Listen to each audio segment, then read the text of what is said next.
Is my people. I am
Shout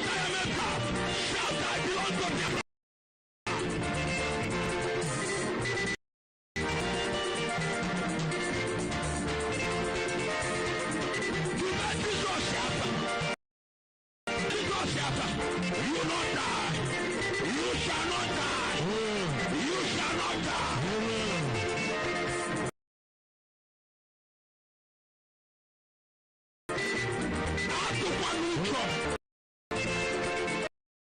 Nigeria is a business country.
Good morning, Biafrans,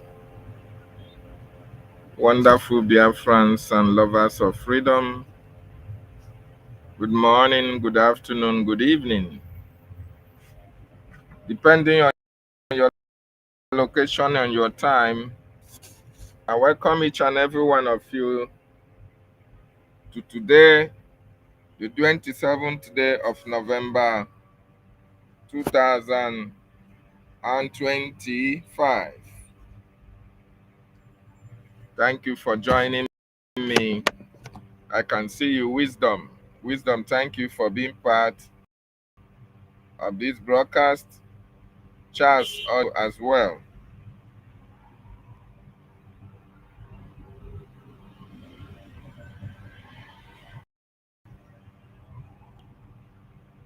Charles Oji, I see you.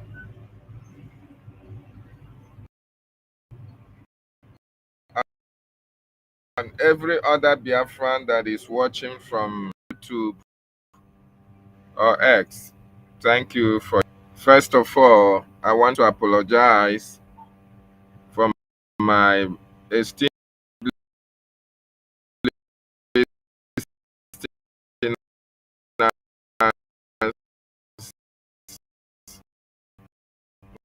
who joined me in my first. Really appreciate you that joined me earlier enough. You see, I've been having some challenges with my device. You know, the laptop I'm using is not a new one, so sometimes it has to misbehave. So the first in the stage,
So thank you so much. Like I was saying,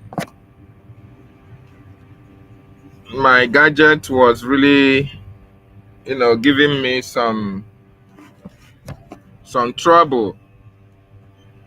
In the morning, I was just hanged, like I couldn't even go up, go out. I couldn't even come in. In fact, what happened in the initial stage was that it decided to off itself. So I was just handicapped. I didn't know what to do. In some cases, you can see that the video will be hanging, but I have to manage it until I get a new one. Until I make provision for a new one. But for now, please, my listeners, my viewers, please bear with me. Bear with me. Ima ọrụ na ego wụra mmadụ nshi ọbọkwụ. And we can be able to sort it out very fast. So yes, thank you so much, BIA4RANS, for joining me. Yeah, this morning we will continue to talk about our leaders' conviction, wrongful conviction, unlawful conviction. Mazi Nnamdi Kanu, the leader of the indigenous people of Biafra, according to the Nigerian corrupt George Omotocho, according to their useless legal system, they convicted Mazi Nnamdi Kanu, convicted our leader on all charges bordering on terrorism and all the rest of it. So after that conviction on the 20th of November 2025, Nigeria have not known peace. Nigeria have not known peace, and Nigeria will never know peace, because they convicted a man who is innocent of all crime and all charges. A man who committed no crime known to law. A man who the Nigerian government has no right to even detain him, not even to prosecute him. The crime of Mazi Nnamdi Kanu. The crime of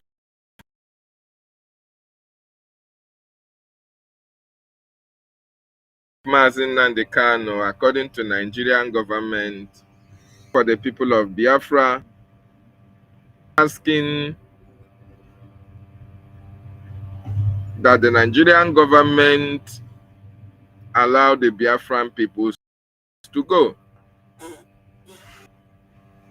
That is the only crime that Mazi Nnamdi Kanu committed against the Nigerian state.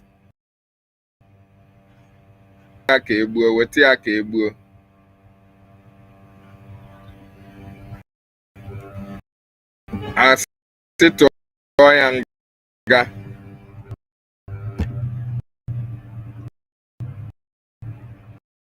asị gbuo ya, o kwuwala some of his people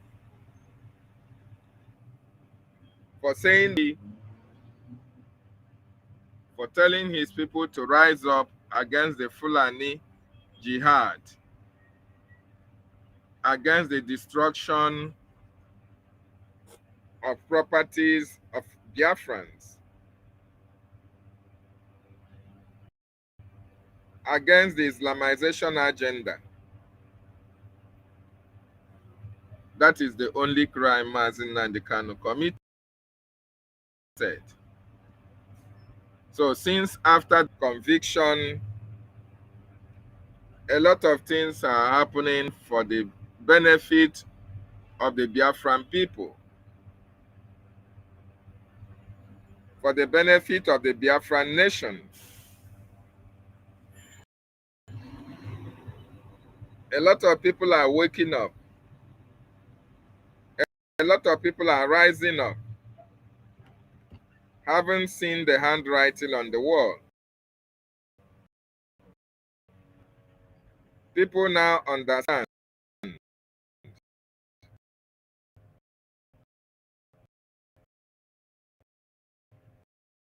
that if nothing is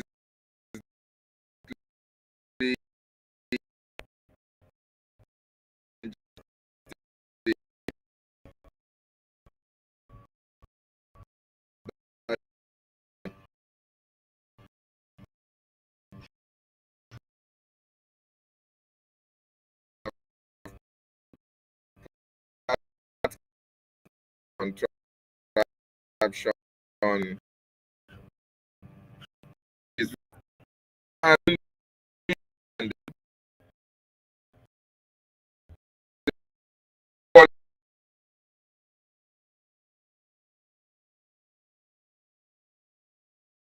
violation. So it was quite a heartbreak for a lot of people who saw what happened to Mazi Nnamdi Kanu as an affront, as a challenge to the Igbo race. A lot of people are also emboldened by that very conviction to understand that if you talk, you are in trouble. If you don't talk, you are also in trouble.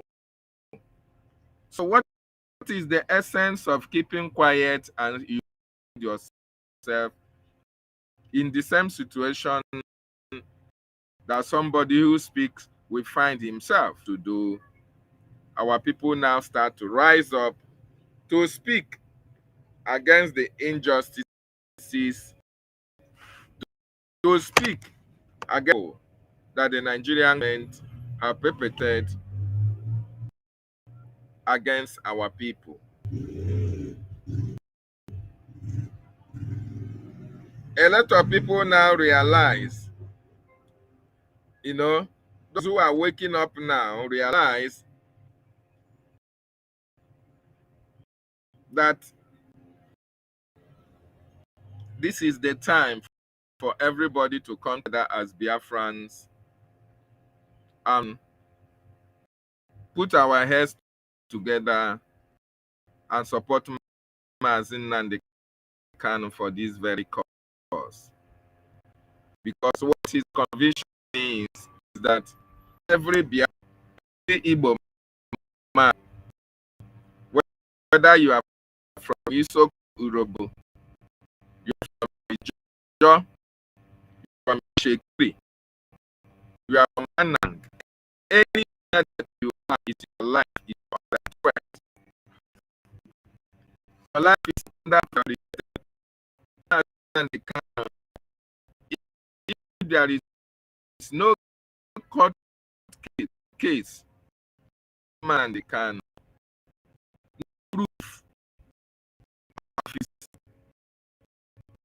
offense, no proof of his wrongdoing, the same thing is sentenced to life in prison. It is that every one of us time of for our leaders promote the building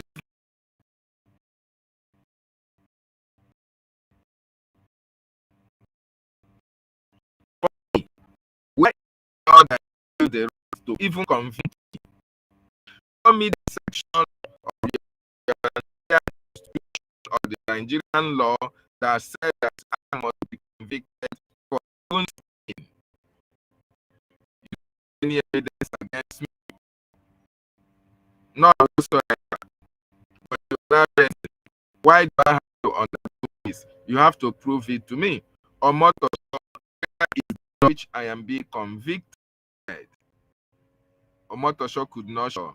It became an eye-opener for you as a Biafran in the south, for you as a Biafran in the west, for as a Biafran in the north, for you as a Biafran in diaspora, that your existence is threatened by the continued existence of this terrorist and evil entity called Nigeria. It became so very clear to each and every one of you that Nigerian government have marked every indigenous person in that contraption. Nigerian government have already sorted everybody out. Importantly, those of us from the southern part of Nigeria, Biafra land. Biafra land. And what are they using to sell us out? The politicians, the South. You can hear Ojo Uzokano, what Ojo Uzokano have to say.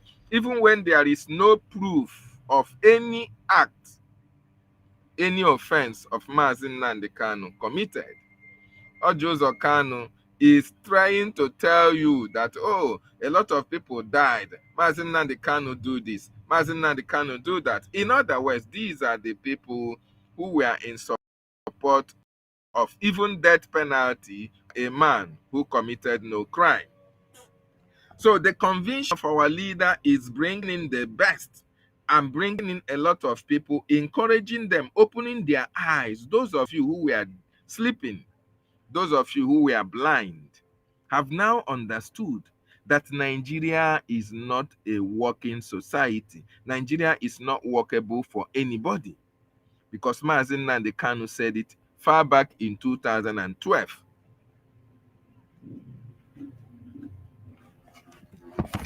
Oh my God. Thank you so much. Thank you. It's part of what I'm saying. My network and the gadget that I'm using is actually giving me some headache. I'm so sorry about that. Please, let me see how audible I can be. I've refreshed, but still, it's still doing the same thing. So please bear with friends. By God's special grace, I will see if I can have a new gadget. Onye o metụkwara n'obi.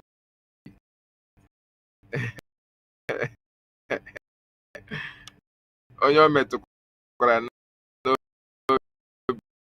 ya gba of the world. Every Biafran anywhere is not about Mazi Nnamdi Kanu. It's about us as a people.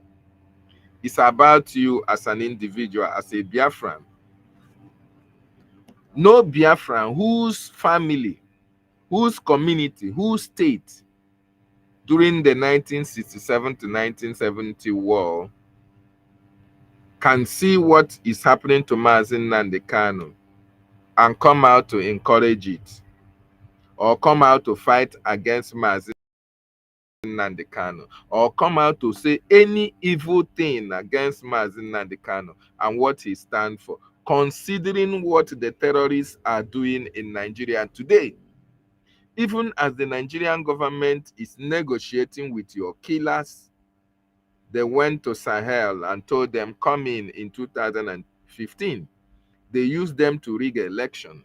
And after that, they gave them guns, arms, and ammunition to go into communities, displace them, inhabit that community, change the demography, change their way of life, change their language, change everything. This is the plan of the Nigerian government. And our leader saw this far back 10 years ago and raised an alarm. But you people did not listen to him.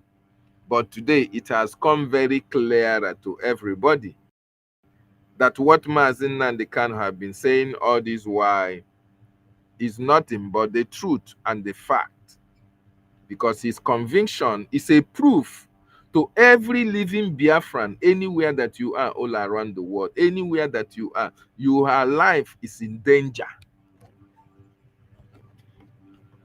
If you don't know, I want you to know that your life is in danger. Your life is in jeopardy. In fact, Nigeria have already destined that Biafrans will never exist in the next century. Yes, and that is their plan, because Islam plans to take over the world, and they are systematically working towards that. They are systematically working towards that.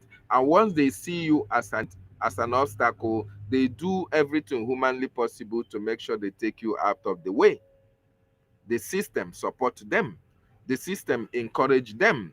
And there is nothing the world can do, because, like they say, Nigeria is a sovereign nation.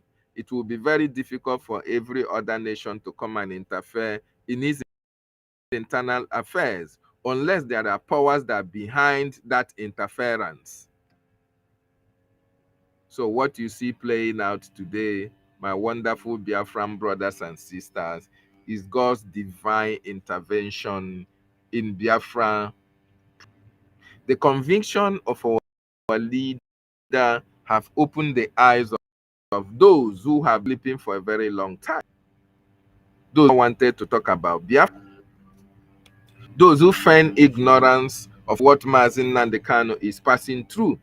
Immediately our leader was convicted, the spell fell off their faces. The veil fell off their faces and eyes. They can now see. Their ears were blocked. They can now hear.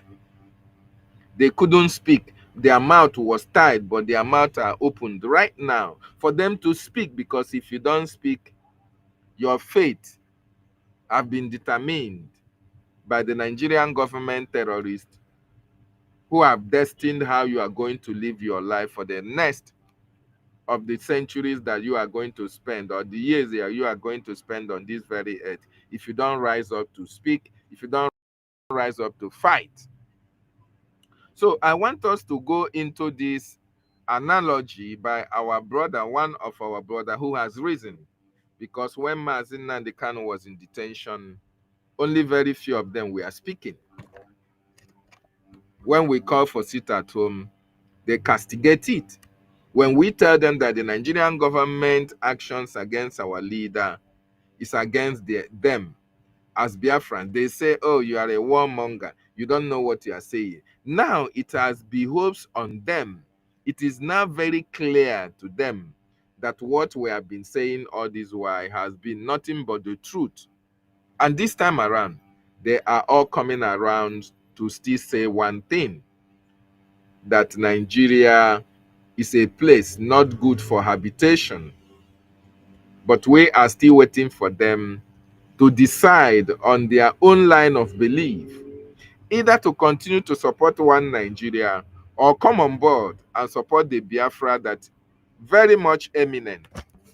So I want you to relax and listen as Epface Abati asked some certain questions, which our Nzako responded as a real-blooded Biafran who knows his onions.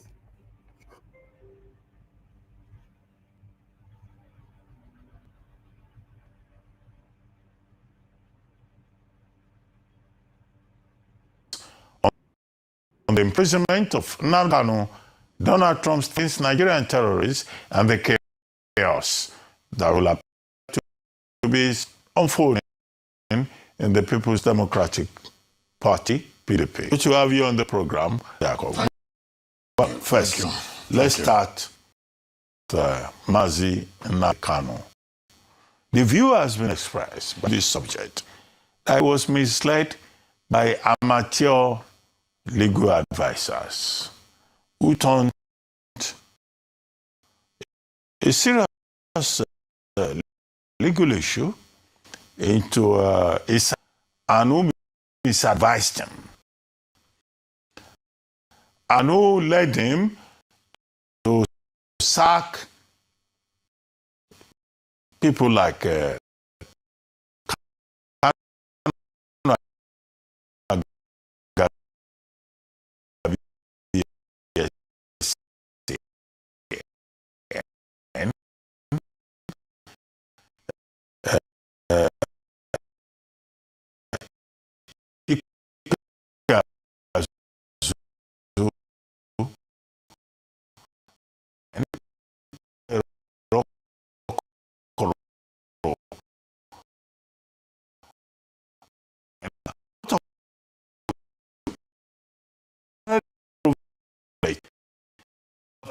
about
what to many people is more critical and more important is the of the judge and the justice of the matter. Don't forget that in criminal adjudication, one can only be convicted when there is presence of evidence, one, two, and when the prosecution is able to prove the case beyond all reasonable doubt.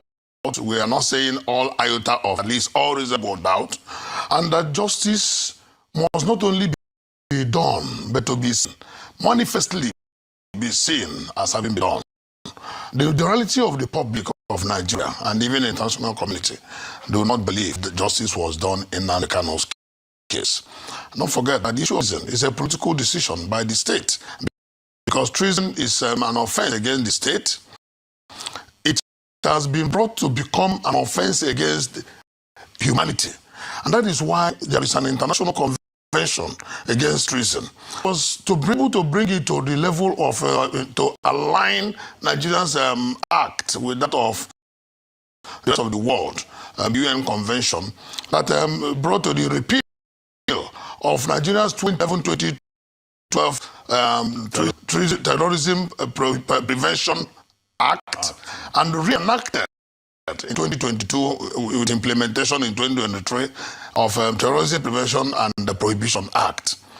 Now, the whole issue about Nnamdi Kanu's matter beggars a lot of question and defeats a lot of logic, because a lot of people, even Nnamdi Kanu himself, had continued to say it even rambunctiously in court. They should show him the law with which he's being tried, because by the time people didn't understand, because the people who were not privy to the charges and people who were not privy to the goings on in court were at a loss as to why would a man be charged for an offense that's not known to law in a criminal trial.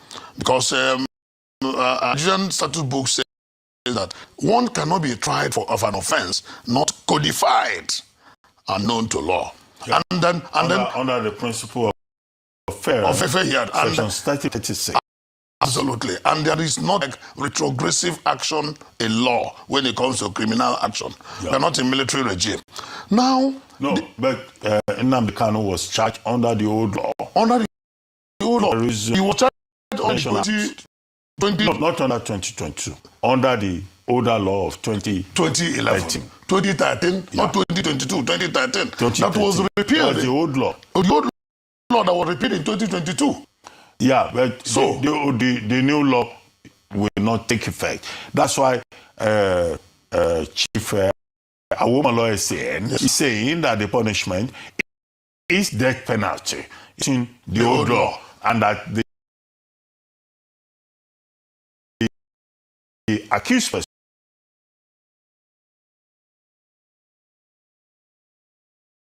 was charged under the old law. The accused was charged by 2022.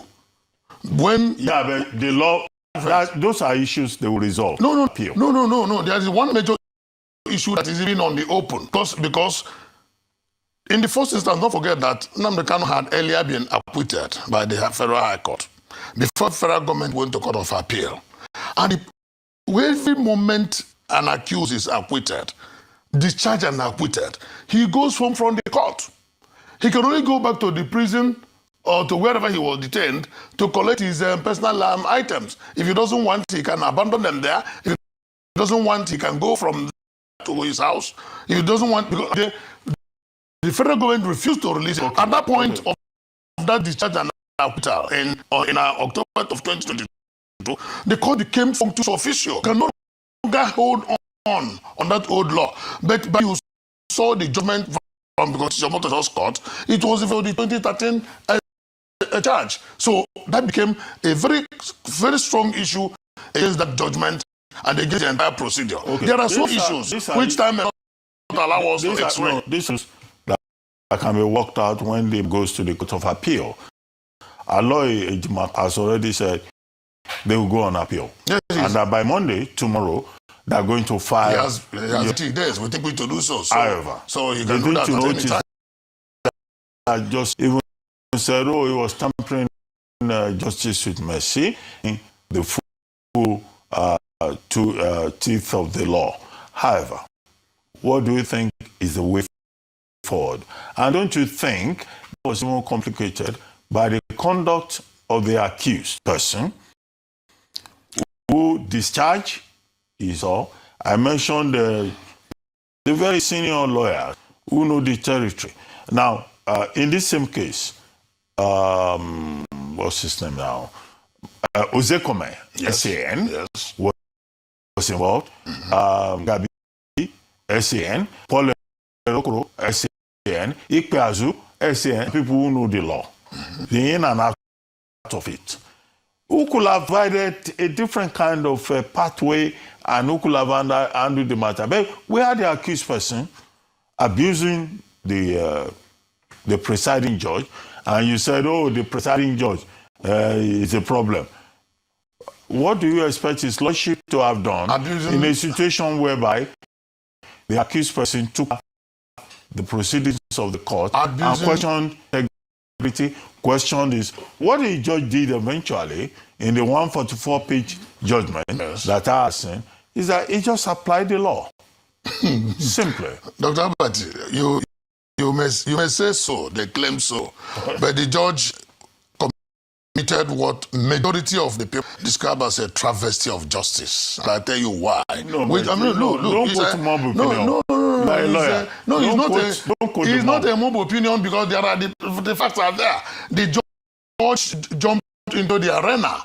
The judge even usurped the office of the executive. How? I'll tell you why. Yeah. It don't court to decide where a convict will be kept. The moment to decide, you become functus officio. It is the duty of the executive to determine. Which means that the matter has ended. Yeah, the matter has ended. So, it's the duty of the judge, for the judge to say. Functus officio. Yes, for the judge to be kept in a certain form. Is jumping into the arena. He's overreaching his office. So was it the judge that said he must be taken to Sokoto? The judge said so, and possibly for them to have taken him to Sokoto, they may be obeying again the order of the court, which, of course, is illegal because he has become functus. No, it is not the duty in that judgment. It is not the duty of. No, it's no. In the judgment. No, Dr. Albert, it's not the duty of say where he will be kept. No, is it in the judgment? No, it's not judgment. Have you read it? No, but he said so in the judgment. That he said it should be taken to Sokoto. He didn't say Sokoto. He said in a special confinement. He said so. So, and people were asking, would he be taken to Robben Island in South Africa or Guantanamo in Rhode Island in America? See, they wanted him to be completely out of circulation. The judge, his wisdom, maybe think that keeping him in an environment where people can have access to him, that people will be coming to visit him, and people will be going to visit him, and government will now throw him to Sokoto. What is the basis for throwing him to Sokoto? That is one. But leave that for the executive to answer. But you can put the judge for making such statement because, in your view, again, the aid done against now the canon. Was that part of the ratio or part of? It was part of. It was part of the you mentioned that he insulted the judge. No, I didn't say. No, he said that the judge, that he heard the judge in the open court, the president, and they now ask, anybody misconduct in the court? Is it not contempt in the face of the court? But that judgment so it cannot come in any way close to issue of terrorism. If the judge felt he was insulted, whatever the judgment have said, Obita, the same way is good. The same way President Muhammad Buhari now convert ordinary law of thought to a criminal offense. Now the kind of insulted Buhari, yes, it's open. He called him also names. He has the reasons for calling him also names. We criticize such calling of names. He was our president. But we have a law that says, if I insult you, Dr. Abati, you take me to court. It's a civil offense. It can't be crime that he insulted the president, and now the president now turned it to become terrorism. Now, another issue that's very important, another issue that still keeps hanging on is, if you look at all the counts, the 7 counts, of them will be talking about his broadcasts. Almost about 5 of it talk about his broadcasts. And that is why his lawyer says, how has mere puffy, word of mouth, amount to terrorism? That when you are talking about criminal issues, you are talking about the actus reus and the reasons and the action. To commit, and then the act itself, committal of that act. Where is the committal of the act? How is the mind to commit the act? He did what he insulted. He insulted the authorities. Because he possibly felt he was not getting what he expected from the system. So these are all the issues that will come on our end of the day. Don't let us reopen the case. All these elementary things about criminal law, let's put them aside. Yes. The matter even determined now at this stage. What is the way forward? What do you recommend? No, but first, counsel, it's very simple. Were you part of I was not part of the legal team. So it's very simple. They will go on appeal. Yeah. And they have to go on appeal timeously, because our law by says, Monday. Our law says 90 days to appeal. But the legal team is up to the task, and they said they are not going to waste any time. But another thing that is important is that now that the written judgment is, they get a satisfactory copy of the judgment, and they begin to prepare, sift through it, bring some appeal, and then go ahead and file the appeal. And that's all. That is the only way forward. And the next way forward is to appeal to Ndigbo, to take it easy, that this injustice cannot stand. So there's no need trying to get agitated, trying to resort to self-help. There's no need trying to injure ourselves or injure the people, all in the name of getting angry, because the law is an ass, but the same law will be utilized to right the wrongs that have been done against Nnamdi Kanu.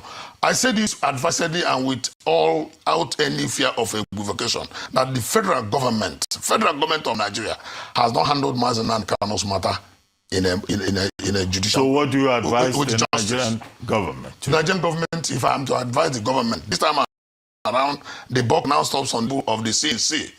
The CNC has now, when he pardoned some raised their voices, and people said, "Oh, why are you not pardoning Nnamdi Kanu?"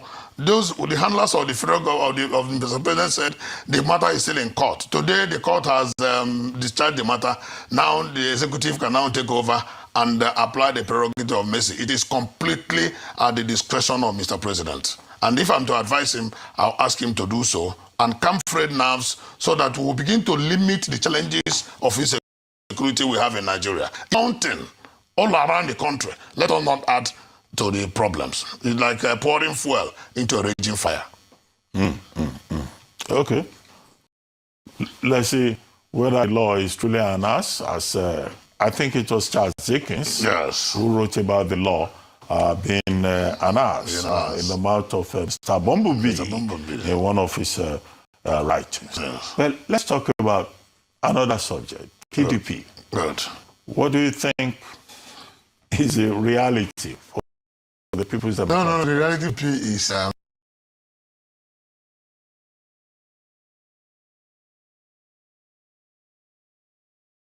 I think it was Dickens who wrote about the law.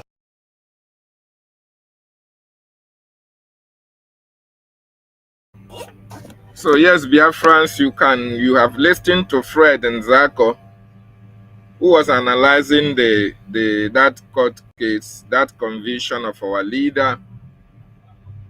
They are now emboldened to speak about the injustice against Mazen Nnamdi Kanu. And if you are watching, you have not been supporting Mazen Nnamdi Kanu or BRGIE government, this is the time for you to come on board and support. Because a lot is happening as we speak.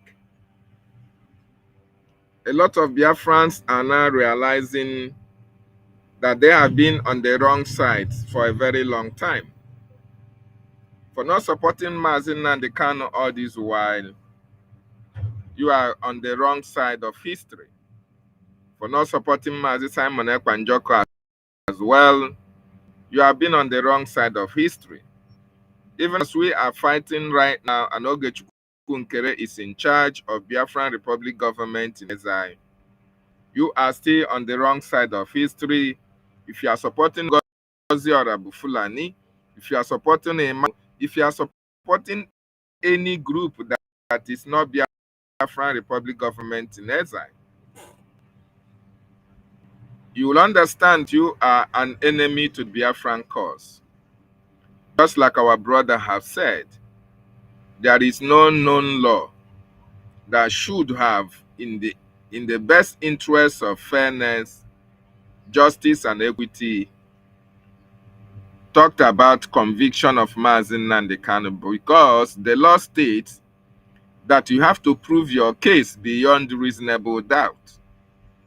In this case, the prosecuting counsels never proved any case. The judge just rose up and read a written address to the world convicting Mazen Nnamdi Kanu, and is not going to stand. So it is a wake-up call for each and every one of you that is still not very much aware of what is happening, that you have to rise up now. This is the time for you to rise up and do the needful and support your government and support your freedom. Because Mazen Nnamdi Kanu's issue is your own issue. His conviction is your conviction. His conviction is the conviction of your children, even yet unborn. His conviction is the conviction of your generation, if you don't know. Because you know it's not about Mazen Nnamdi Kanu. Because Mazen Nnamdi Kanu was not speaking for Afaru Ukwu people. He was not speaking for his family.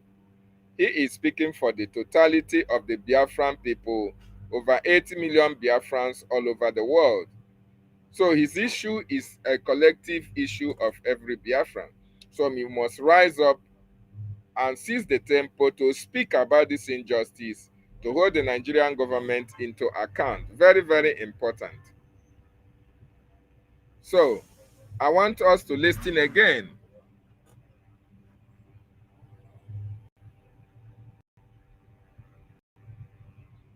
I want us to understand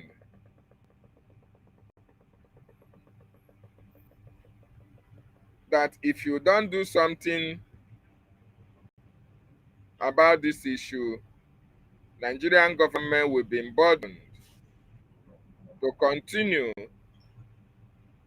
to commit the atrocities in our land.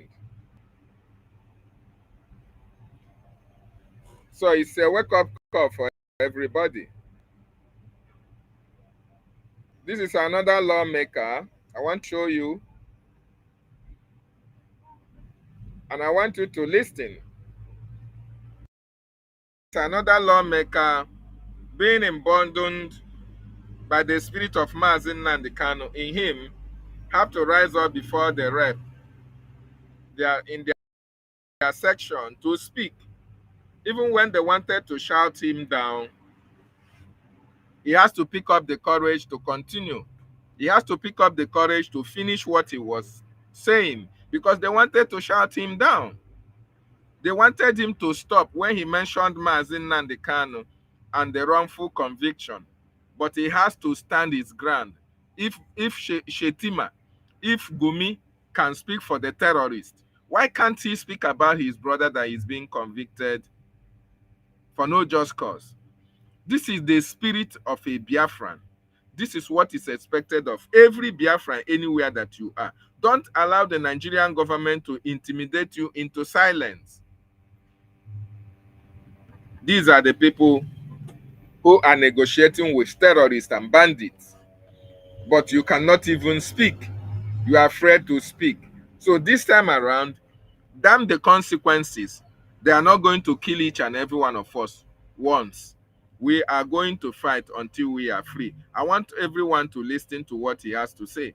During Nigerian Biafran War, as a child, I know how my parents suffered to keep me alive for that.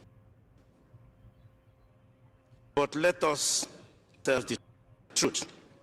What kind of sovereignty allows terrorists to capture and kill a whole like a common criminal? Because if terrorists can cross our borders at will, enter our villages at will, ambush military convoys at will, take entire towns at will, and now capture a brigadier general, then what exactly are we protecting with this so-called sovereignty? Is this sovereignty when terrorists are the ones controlling forests, highways, and communities? Is this sovereignty when commanders are killed and everyone stays silent, and our children out of school? We opposed when they wanted to help Nigeria destroy terrorists. Shouted, don't interfere, don't touch our sovereignty. But what is left is to protect when terrorists already operate like a government inside a government. Country that cannot secure land is not sovereign.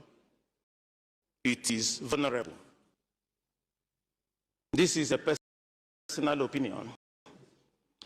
A country where terrorists humiliate military is not sovereign. It is a country that refuses international help soldiers die is not sovereign. It is stubborn to its own destruction. If a general can fall like this, then all of us are naked. This is not time for pride. Take entire towns at will and now capture a brigadier general. Then what exactly are we protecting with this so-called sovereignty? This is not a pride. This is not a time for ego. It is time to ask, what is sovereignty? What if save a single life of a Nigerian? Truly a country of popular concern. As an opposition, I'm standing to say that Mr. President, for time since 1999, he's a very courageous person. That's why in 1999 in Lagos, I voted for him to be governor. And I also saw his courage when, a minute after being sworn in, he removed the oil subsidy. Though timing was wrong, I saw his courage when he brought off 4 tax bill. Here we passed. We saw his courage. And encourage him to extend that his courage. Our brother has jailed for life.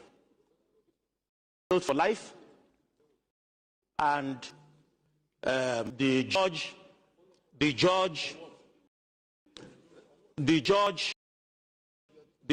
who saw before him what you are distracting me. Who jailed him or Motosho saw things before him that made him to jail him for life. Good enough. But Mr. President has the greatest opportunity now. I'm not a lawyer, but I'm a lawmaker. That Mr. President Leader, please. Leader, please. Mr. President today has the greatest opportunity as a very person that today I know that the counsels to Mazeka Luwango has not done to appeal.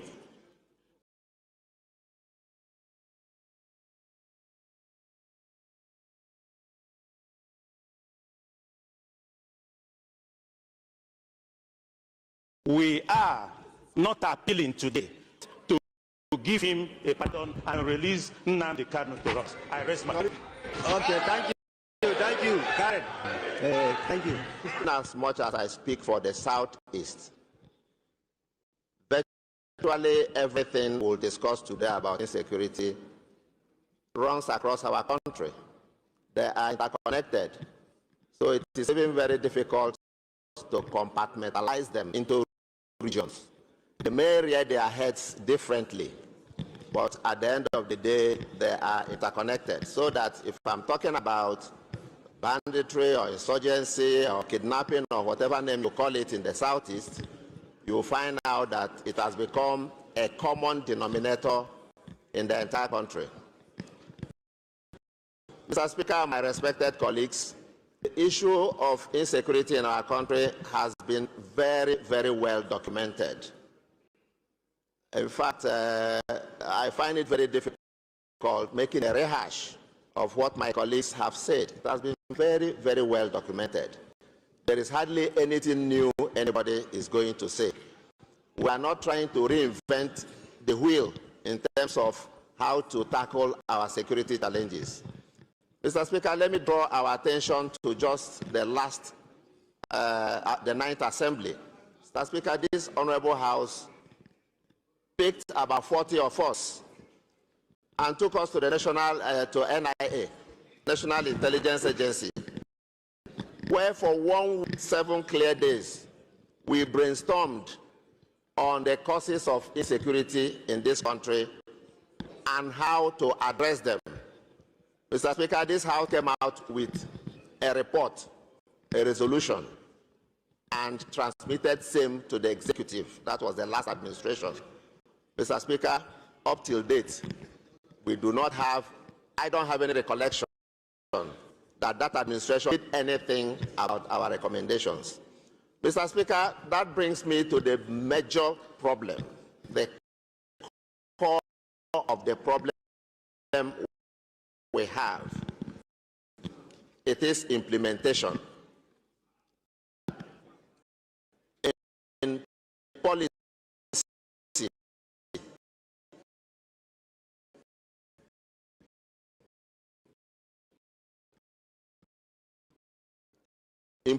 implementation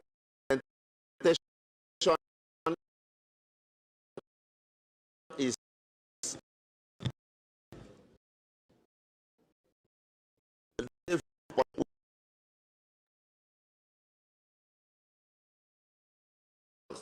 but implementation is where we have the problem. And that is why some people will tell you where is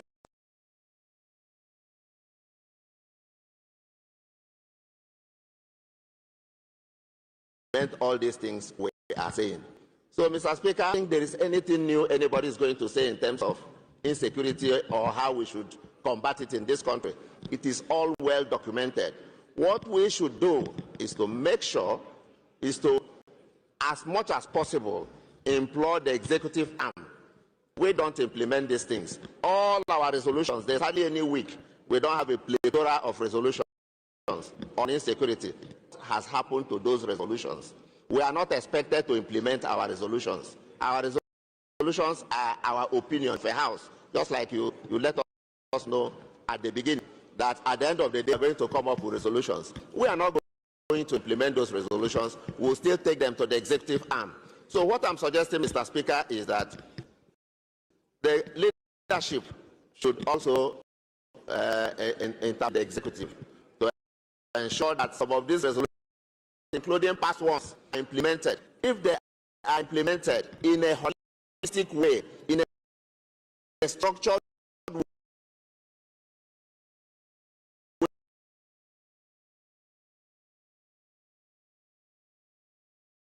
way, and not the knee-jerk.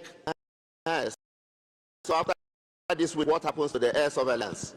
Maybe next week, when we don't hear there was Niger State or Kwara State, no air surveillance, again, a holistic approach will make sure the correct thing is done. So, Speaker, I'll end by imploring my colleagues, the leadership, to get in touch with the executive arm and ask them to do the needful, which is to test out and implement the resolutions within.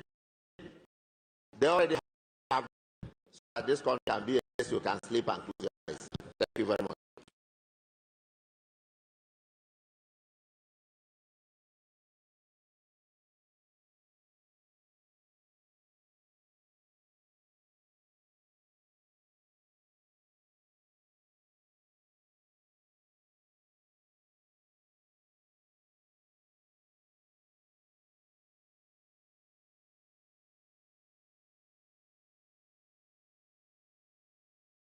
So everybody, you have all listened to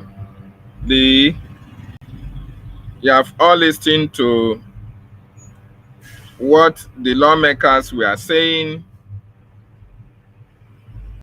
All that they have said, none was contrary to what Mazi Nnamdi Kanu has been saying all this while. None was contrary to what Mazi Nnamdi Kanu has been saying all this while. So they are now rising up. They are now waking up to understand that if they don't speak, they will also go the same way of Lafia. Yes, if you don't speak, they will come for you. If you speak, they'll come for you. Just speak, so that when they come for you, you know you have spoken. Because it's the same punishment they are going to give to you. So, and I want also to listen. You see this Yoruba girl. Remember when Mazi Nnamdi Kanu was here between 2019, 20, she was attacking our leader when our leader said that their realization agenda, there is an agenda to Islamize Nigeria, was trying to debunk the information that our leader was bringing.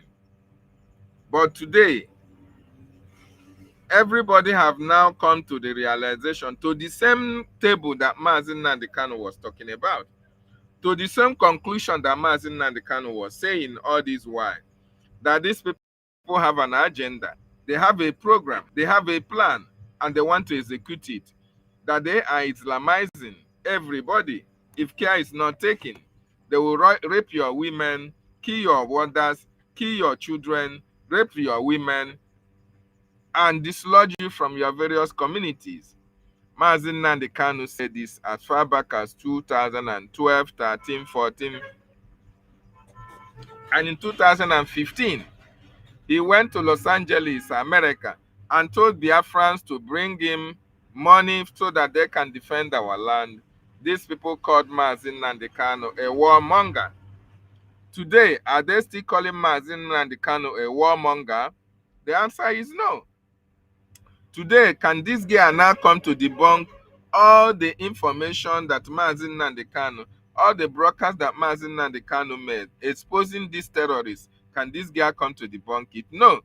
But she is here listening to a security expert who was vindicating Mazi Nnamdi Kanu, laying credence to what our leader have already told us long time ago. So I want you, Biafrans, if you are not part of what we are doing, I want you to now listen to a Yoruba man. A Yoruba man, a security expert who has also been following the trend. In as much as you are not going to give it to Mazi Nnamdi Kanu for opening the eyes of everybody, I want you also to listen to this man. Maybe you can also be, your eye would also open. So you can now come on board and support the Biafran Defense Forces for your freedom. You can now come on board and support the Biafran government in exile for our recognition. Very, very, very important, because the conviction of our leader Nnamdi Kanu have now made it very, very open and clear to everybody that your life is in danger, that the Fulanis are here, that the terrorists are already here. They are killing, they are maiming, they are raping, they are kidnapping, they are burning property, they are doing all those things that our leader said they will do. As of 2012-13, they are doing it in 2025. And what is the government doing? The government is supporting them. The government is aiding them. The government is financing them. And the government is protecting them. So who is going to protect you? You are all by yourself. It is only the Biafran Republic government in exile, the de facto government in the homeland, the Biafran Defense Forces that can do this job and make sure that all these terrorists in our land are evicted. What is needed from you is your support. So I want you to listen very, very attentively as this man corroborates everything,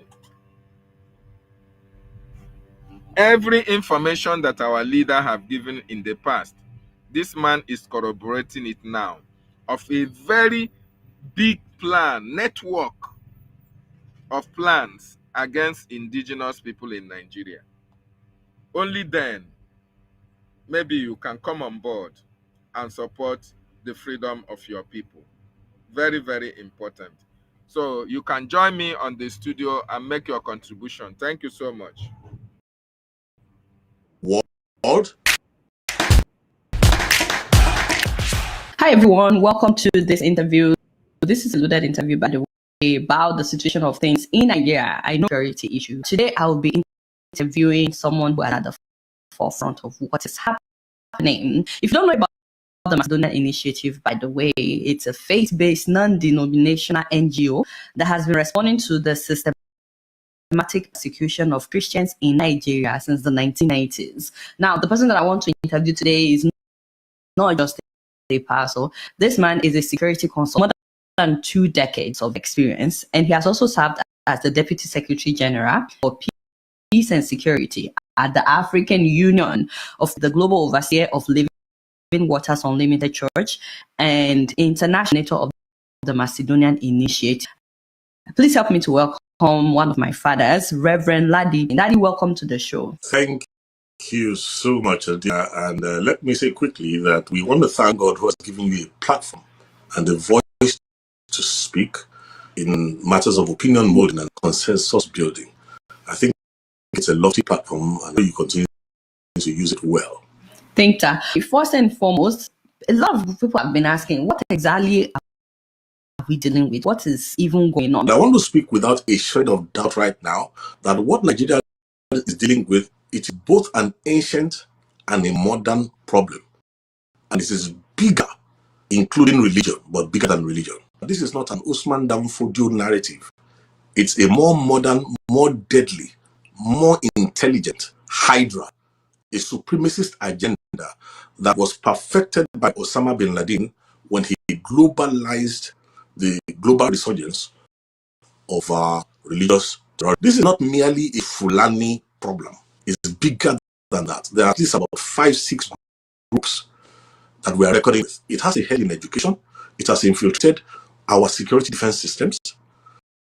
Over the years, it has infiltrated governance. It has infiltrated media. Okay, so thank you so much, Daddy. But I feel like so far you have been speaking in parables. You are not naming. Okay, so you said 5 different heads.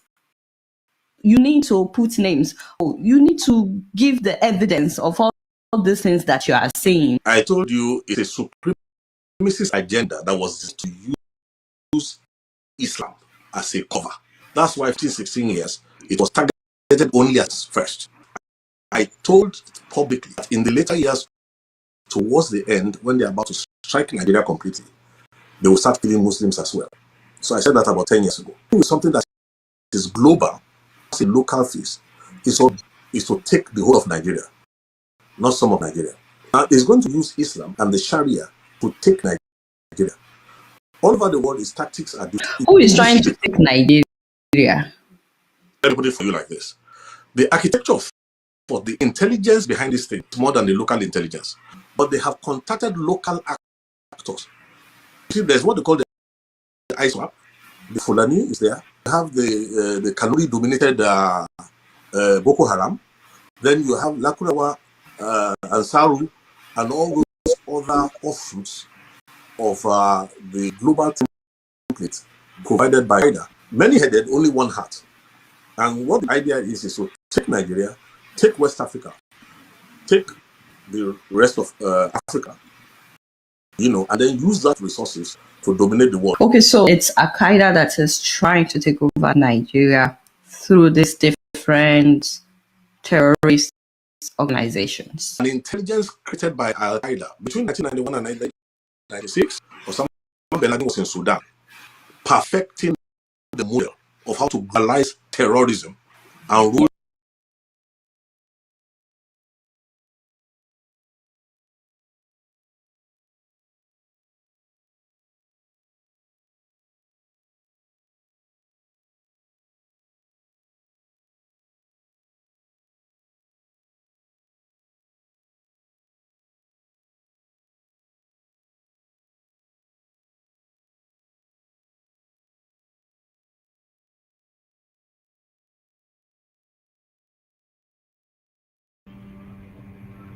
Mazi Nonso, can you hear me?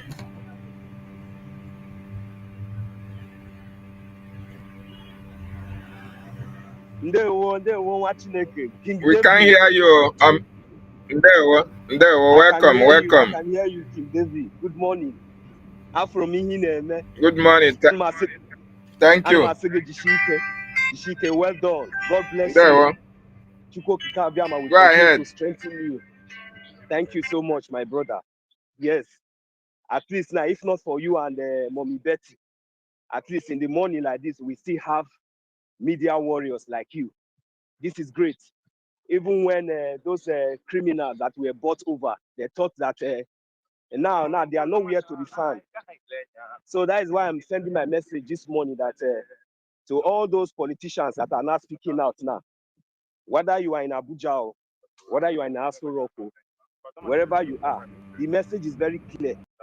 All this while, when all these things was happening, even the way our leader Mazi Nnamdi Kanu was brought, you all know that Nigeria went against their treaty and international law. They went against the crime, against against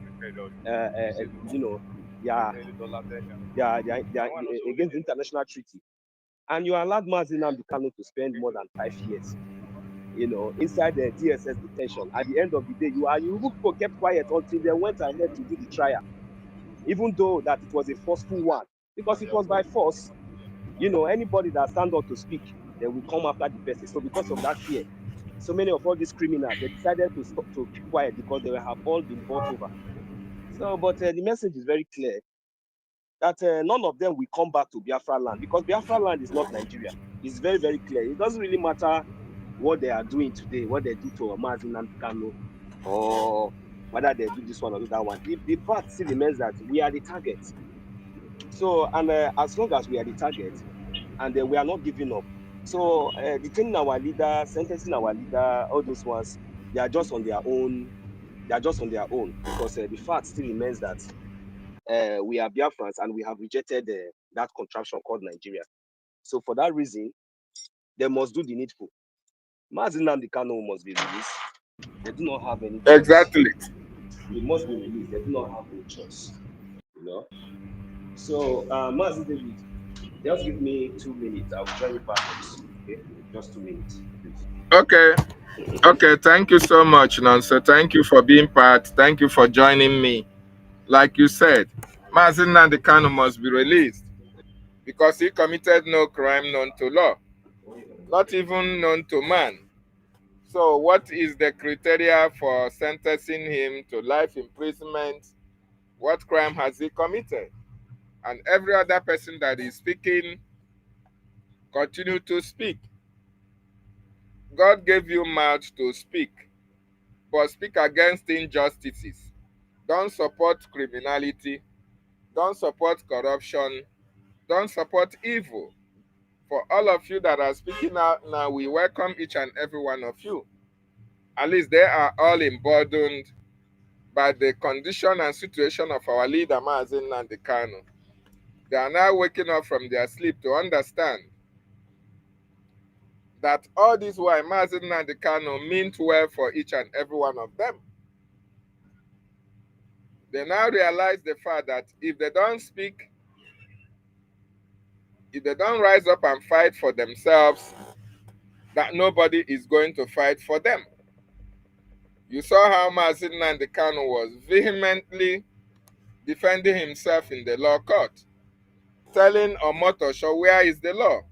He had the courage to stand before the judge and the court of the oppressor.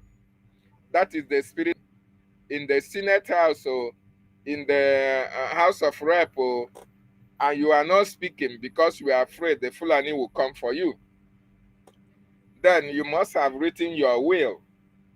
You must have even dug your own grave, because whether you speak or you don't speak, the Fulani will certainly come for you. They have already designed a plan to take you over. As a matter of fact, they are not coming for all of you who are rich men. The Nigerian government have been giving money to not to speak about your freedom.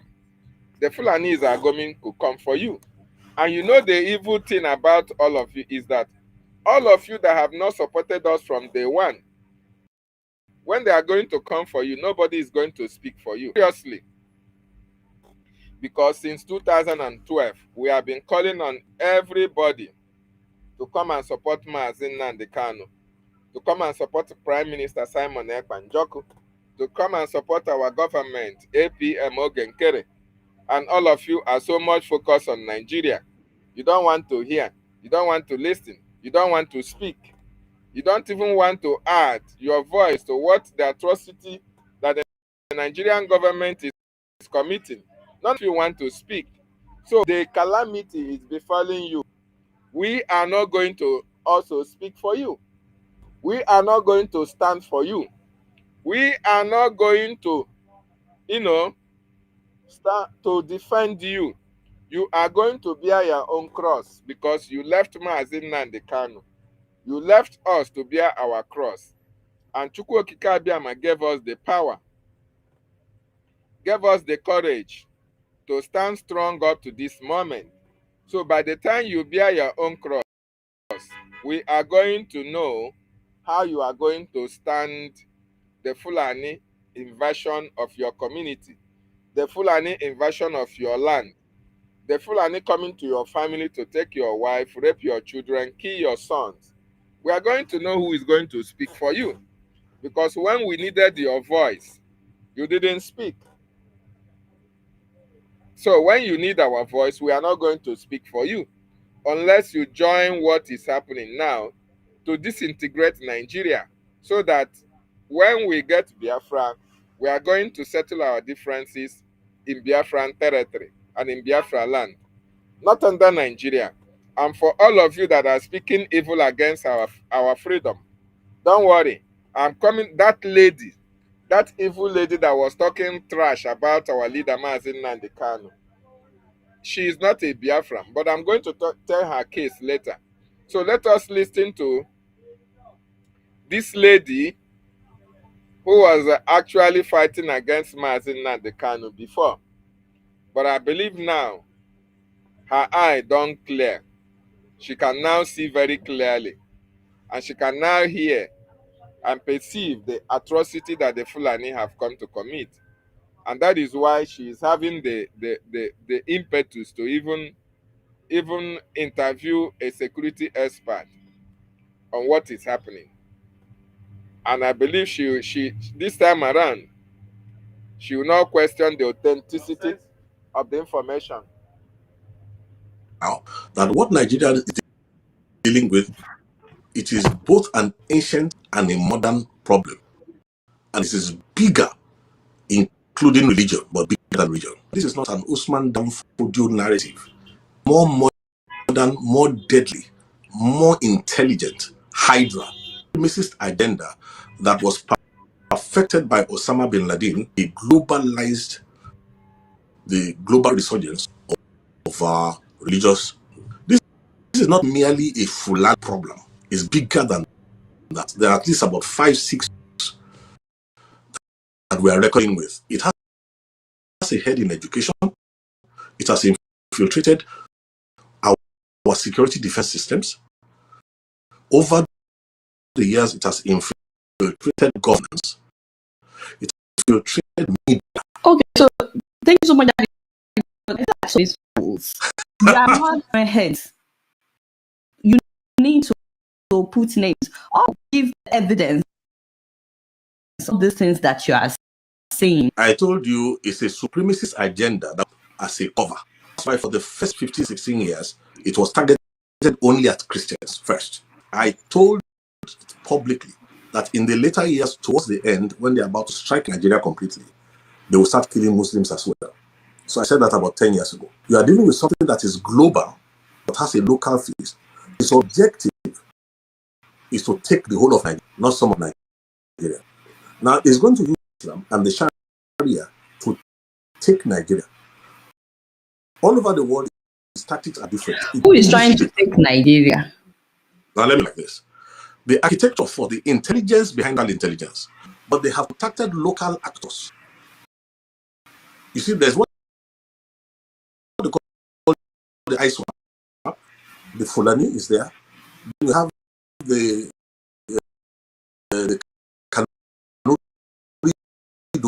dominated Boko Haram. Then you have Lakura template. And what the idea is to take Nigeria, take West Africa, take the rest of Africa, and use that resources to dominate the world.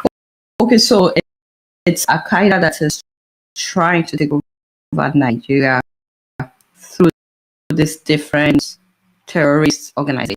Created by Al-Qaeda, which in 1996, Laden was in Sudan, perfecting the model of how to globalize terrorism and rule the world with Sharia. And he knew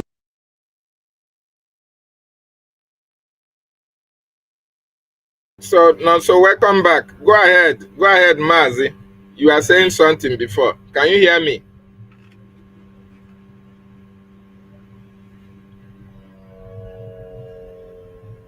Unmute your mic.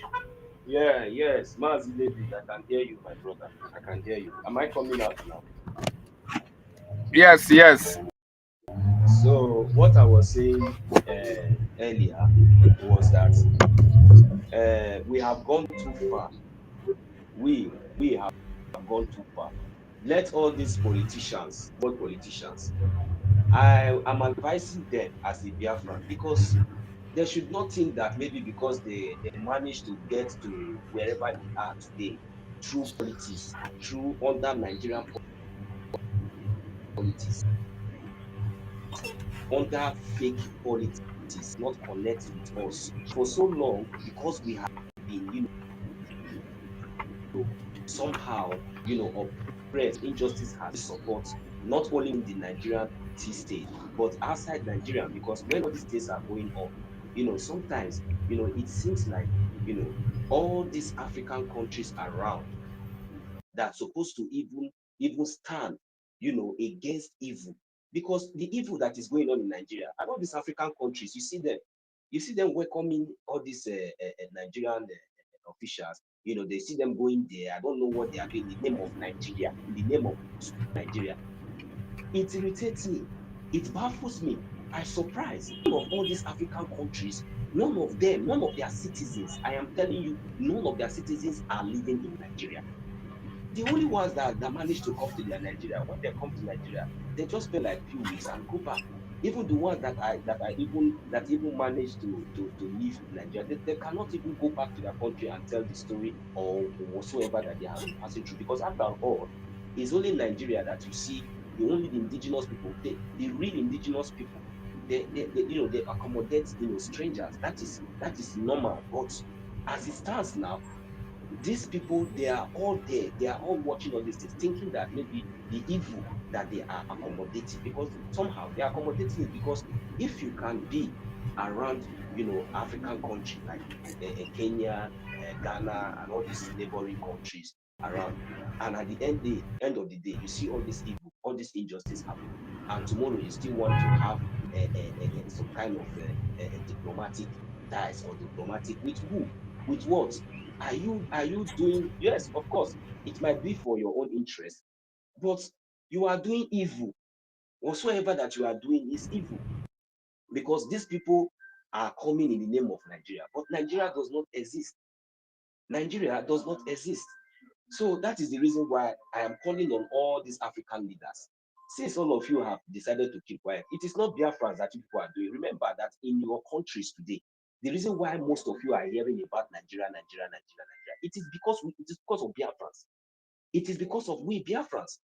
Now, let's say, for example, now if there is Biafra, do you think that you will hear about Nigeria? You will not hear anything about Nigeria. Nigeria is empty. Nigeria is nothing without BIAFRANS. And for so long, we have been tolerating a lot of injustice, a lot of intimidations, and we say we can no longer take that anymore. Since 1967, even though the whole world kept silent, and we are still pushing, we are not giving up. They try to do everything possible to suppress our voice, to make sure that we, the young generation today, we should not even have the platform to even rise up. That is the reason why Nigeria have to go to the extent, because now the world is being modernized, the world is being civilized. Now we are having different platforms, so they try to do everything possible to bribe every international media. They paid every lobbyist to make sure that since all these years, they have been suppressing the activities and the evil, the atrocities that they have been committing in Nigeria. Just yesterday, the American government and the American officials, they are now speaking out. Who made that possible? Because this Nigeria are so evil that they will commit crimes, they will recruit Boko Haram, they will recruit terrorists into their army, their police. They will still go to international communities and try to lobby their way and make things as if maybe things are okay. Even in the midst of these atrocities, the midst of this genocide against Christians, against Biafrans, they are still trying to lobby their way. So even before their eyes, even before the evidences that is everywhere, everybody can see. The other day, they went and negotiated with terrorists, negotiated with them, paying them to release kidnapped children. And here today, they are coming up and telling us that after kidnapping somebody, this is the same government that went to Kenya to kidnap somebody against international treaty, and they are coming to court and telling us that he jumping. What do you mean by that? Are we stupid? What do you mean by that? That he jumping? He jumping. Okay, if he jumping, what happened before he jumping? What did you do? What was the scenario? What played? You cannot say. You cannot explain. I don't really understand all this nonsense. The most painful part of it is that I wonder how all this Igbo, because if you are an Igbo and you see yourself as a politician, you are serving Nigeria, and you think that you are in Nigeria and you are acting as Nigeria, just have it in mind that you are Nigeria, because we will not force you to become a Biafra. But if you say you are an Igbo man and you are a Biafra man, and you saw all this evil right from the beginning, and you refuse to talk, you, because of fear, because of pride, because of your position, because of one or two things, and you think that those things that you have put in front of you is more important than what Martin Nnamdi Kanu and what we, the common Biafrans, have seen, and say that no, we are going to stand our ground. And many of us has lost our life because of this cause. And you think that those your nonsense and all those your political career and all those nonsense that cannot even give anything, that will not bring us anything. We don't care. There is nothing that you people are going to do in Abuja. The resolve has been done. The resolve is that we are Biafrans, we are no longer Nigerians. And if all of you know what is good for you, you see all those talking and all those nonsense people are doing, stop it. We don't need it. We Biafra. We don't care. It doesn't move us anymore. We don't care. If you like, you shout, you talk, we don't care. The fact is that if you people want to start talking, you people have to go back to the drawing board. We are Biafrans, and our territory has been defined. You have to begin to understand that fact. I don't know how you people want to do it too. Whether you people want to still be remaining deceiving, if it is Nigerian people, you people want to be deceiving, you people can be deceiving Nigerian government. But if you people think that people will come and be using Nnamdi to be doing politics so that you extend more time, so that the election will come, this is nonsense. It is absolutely nonsense, because none of you will have peace. None of you will ever have peace in Biafran territory. A lot of innocent Biafrans have gone down, and we will not take it. Do you know what it means? For just only one life, one innocent life, that you people have committed, you people have contributed, you people have kept silent since all this while. Evil and atrocity will happen in our land. None of you will talk. The only person that have been speaking, which is Mazi Nnamdi Kanu, you people concluded. You placed bounty on his head. You did everything. You saw Nigeria kidnapping. You bring him, castrate him. You saw them parading themselves in that nonsense court. And now, look, none of you should come back to Biafran territory without Mazi Nnamdi Kanu. We are not giving up. We might be few. We might not have money, but we are standing our ground to the last. We are standing our ground to the last. So the best thing is for them to locate the government, because that's their nonsense government. They should be parading themselves inside Nigeria, not within Biafran territory. So if they want to ally as Biafrans and do the needful, because all this nonsense that they are saying, go to court, appeal, go to which court, which nonsense is.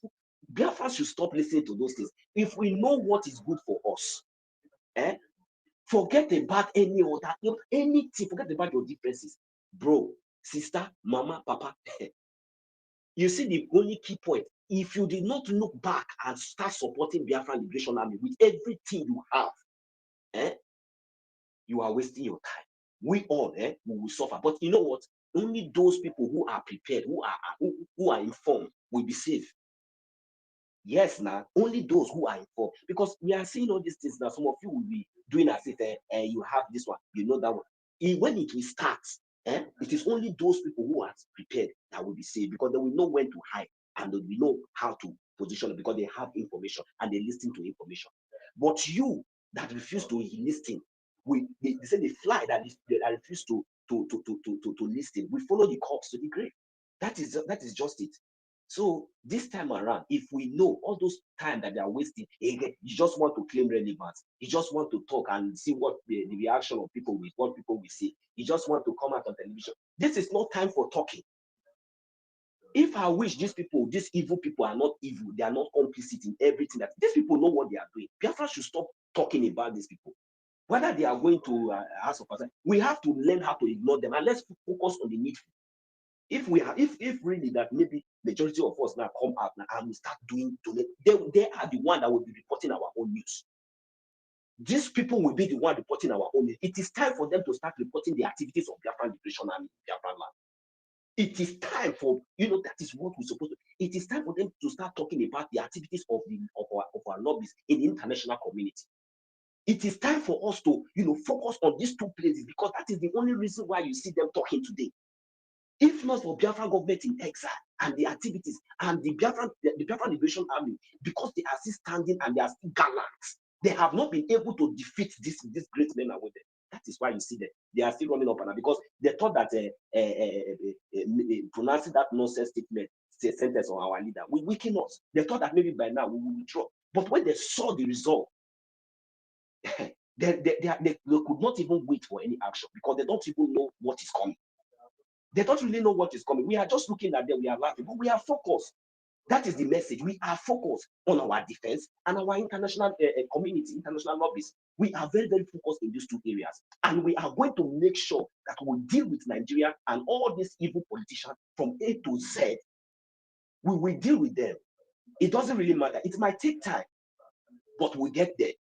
I'm encouraging each and every one of us that this kind of injustice, I just want Biafrans to understand that there is no single politician in Biafran territory that is excluded from what is happening to us. All of them has been compromised one way or the other. So none of you should allow, unless they will bring down themselves as a common Biafran like each and every one of us and begin to reason like us. If anybody come out in the name of politician, in the name of post, in the name of anything, serving in Nigerian government, coming to say anything, and you are a Biafran and you are listening to that person, and you are trying to want to analyze, you are trying to want to, my brother, you are wasting your time. You are just wasting your time. Me, I don't have that time. Mazina Bikano has suffered a lot. So if you claim that you love Mazina Bikano, you know the need for, they should stop being stupid.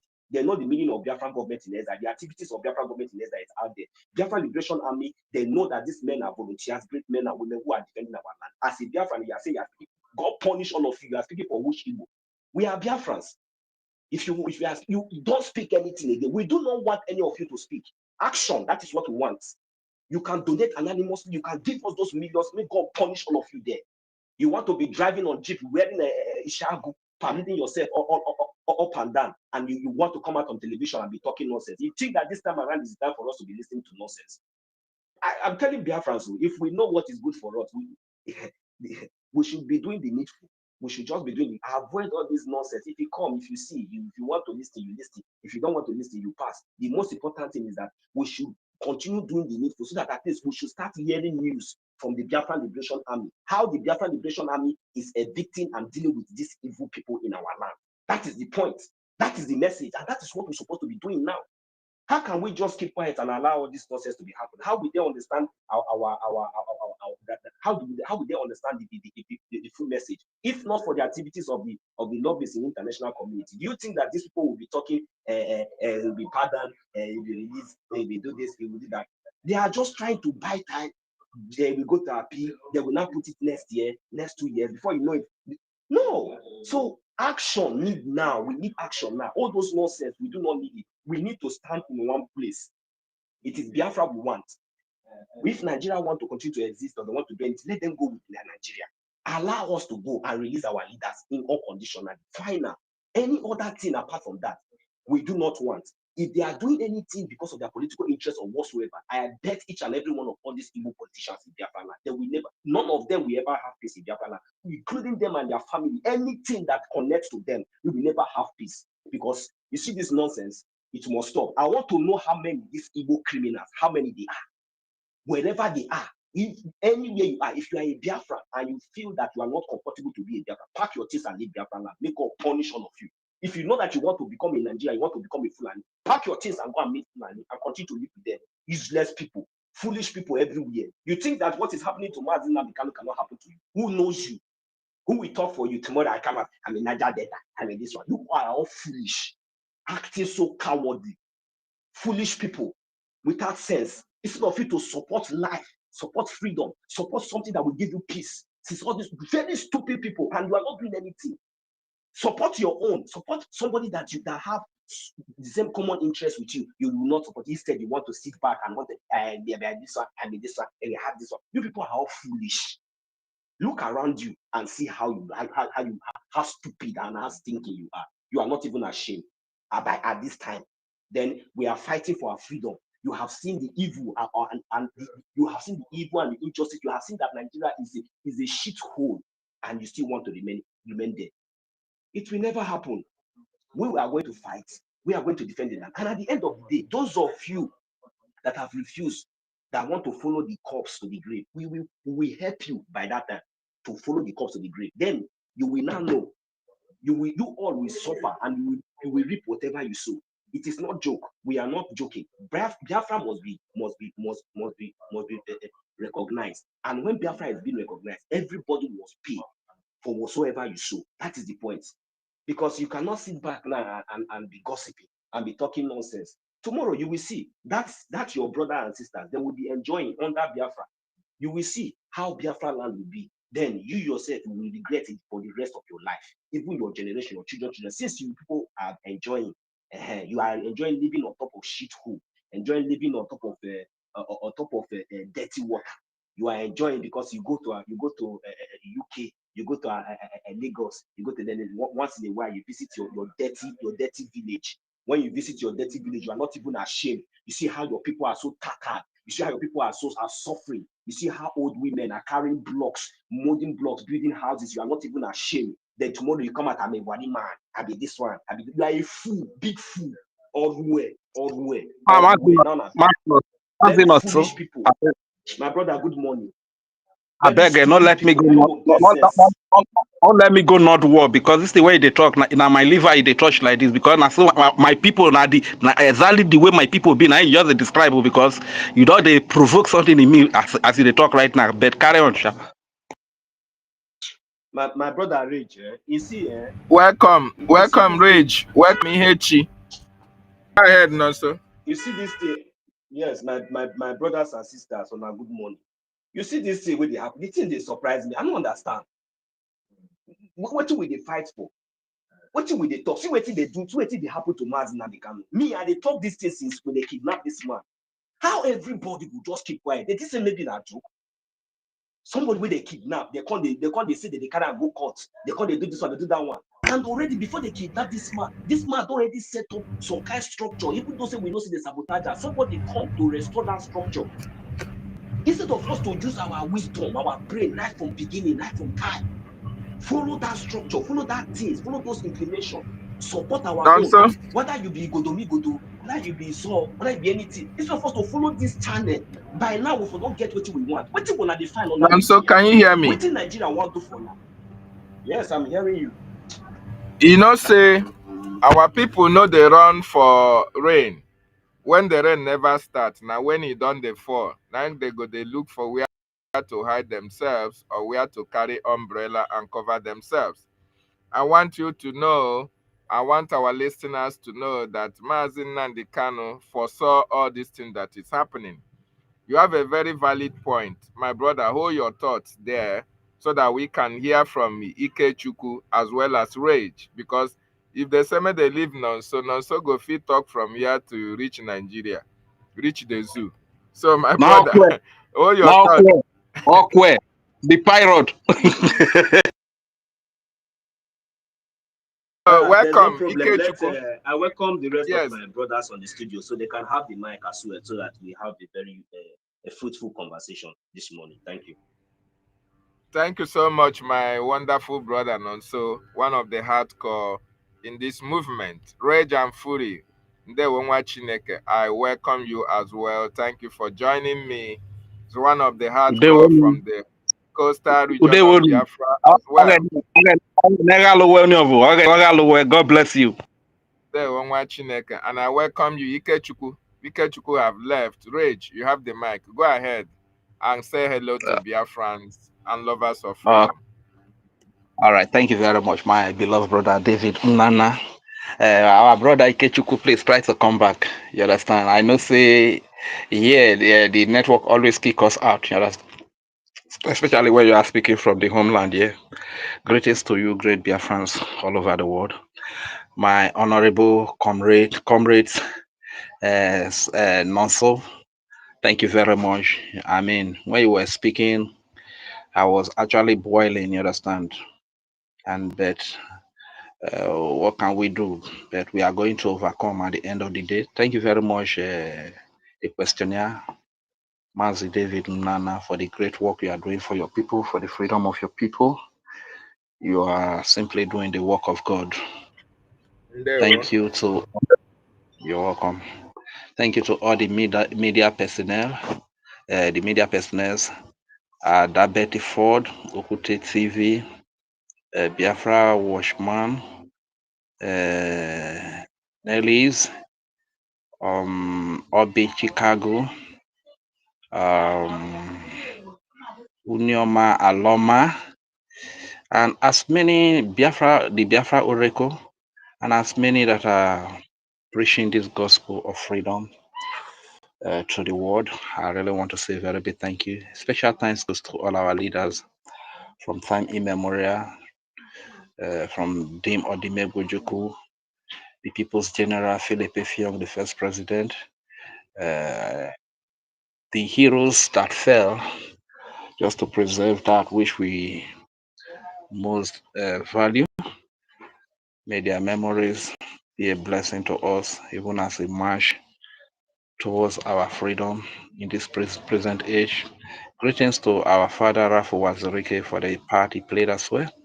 Greetings to our leader, Onyedumazi Nnamdi Kanu, the Ohamadike one of Biafra, a man that was convicted for a law not known to the Constitution of Nigeria. For an undocumented law, a man that was unjustly convicted. Show me the law, Omotosho. Show me the law, James Omotosho. But this could only possible for a Biafran. That could only be possible for an Igbo man, for Isoko man, for Ijo man, for Igodomigodo man, for Ikama, for Igede, Ibibio, Ikwere.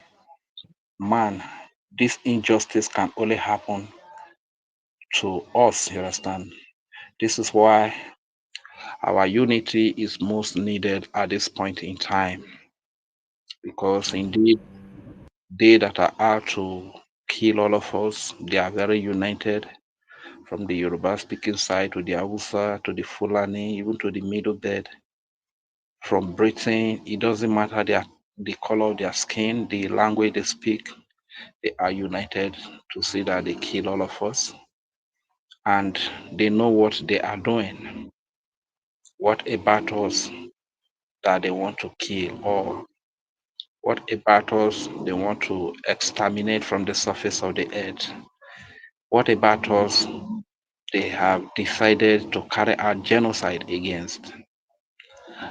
How united are we? How focused are we? Do we know what we are doing? You that is sitting on the fence at a critical time like this, when this great injustice is done to a Biafran man in the name of Mansim Nadekano. Rather, you come to your Facebook page, you come to your YouTube page, TikTok, X page, you lament, you vote, you talk, you shout, you condemn this injustice that is done to us. After that, what? After that, what is the next step? What is the way forward? After that, you go back and still sit on the fence and fold your hands. Question is, do you know what you are doing? You can see, if Satan had known that the killing of Jesus will bring salvation to humanity, will bring freedom to mankind, he would not have allowed it. But in his ignorance, he allowed it. Likewise, if he had known that convicting an innocent man that is just fighting for the freedom of his people, that is just fighting for the defense of the Christians upon whom genocide has been carried, that is just fighting for the protection of babies, women, and children of the Biafran extract, that is just fighting for better roads so that the lives of our people are not cut short, that is just fighting for better governance so that our people get extorted whenever they are transporting their goods from point A to point B. That is just fighting against the ill of the society that is meted on the voiceless civilians and citizens.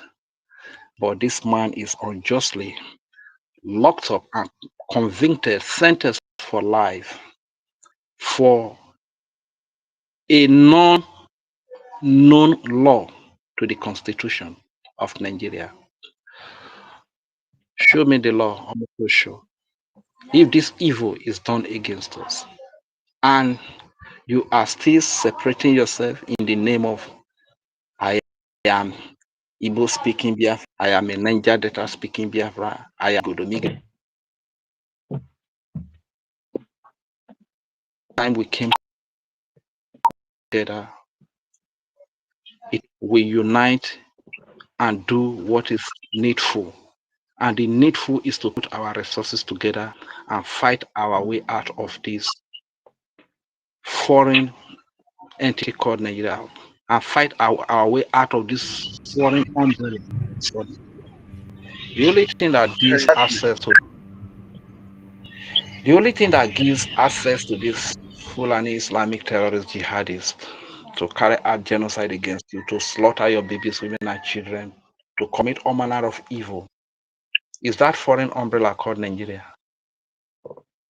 When you remove that foreign umbrella, Nigeria, you will see that you have cut You have cut them off from your land. You have cut them off from your territory. You have cut their network.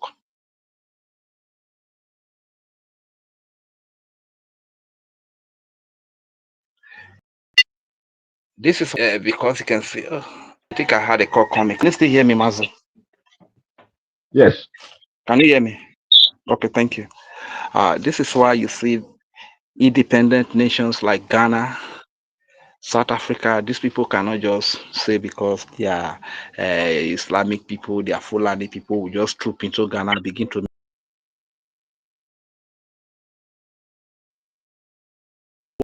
Oh my goodness. Your mic, And they know how to your mic is checkmate. cutting. It's like you are getting a call. My mic.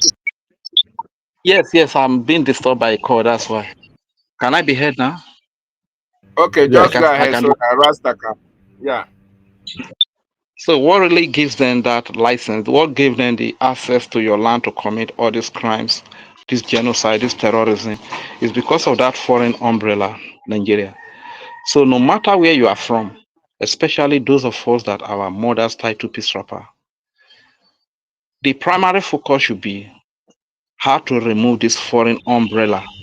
I hear my brother Asabuja, General Daniel Asabuja, shouting that we are ready for all these bandits as they, modify their name, who are terrorists, that we are ready for them. My brother, so long as you keep embracing that foreign umbrella called Nigeria, these people will keep coming. What you will do, they will have the government support, they have the Nigerian government support to enter into your land and commit any kind of crime they wish to commit against your people, against our indigenous people. So the first step to confront these people, the first step to cut off these people, is to reject that foreign umbrella that gives them access. Because this Nigeria is to kill the indigenous people. One Nigeria is not to protect the rights of the indigenous people. One Nigeria is not to make life better for the indigenous people in Nigeria. Rather to make life a living hell for the indigenous people, to make life miserable for the indigenous people, to kill the indigenous people. That is what one Nigeria symbolizes. That is why it is a foreign entity. It is also owned by a foreigner who we all know that today, if they want to select another killer in the name of leader for the next 4 years, they go and meet the owner of this foreign property called Nigeria at Britain. That is number 10, Danny. I've said this thing kindly. I don't know why people cannot understand it.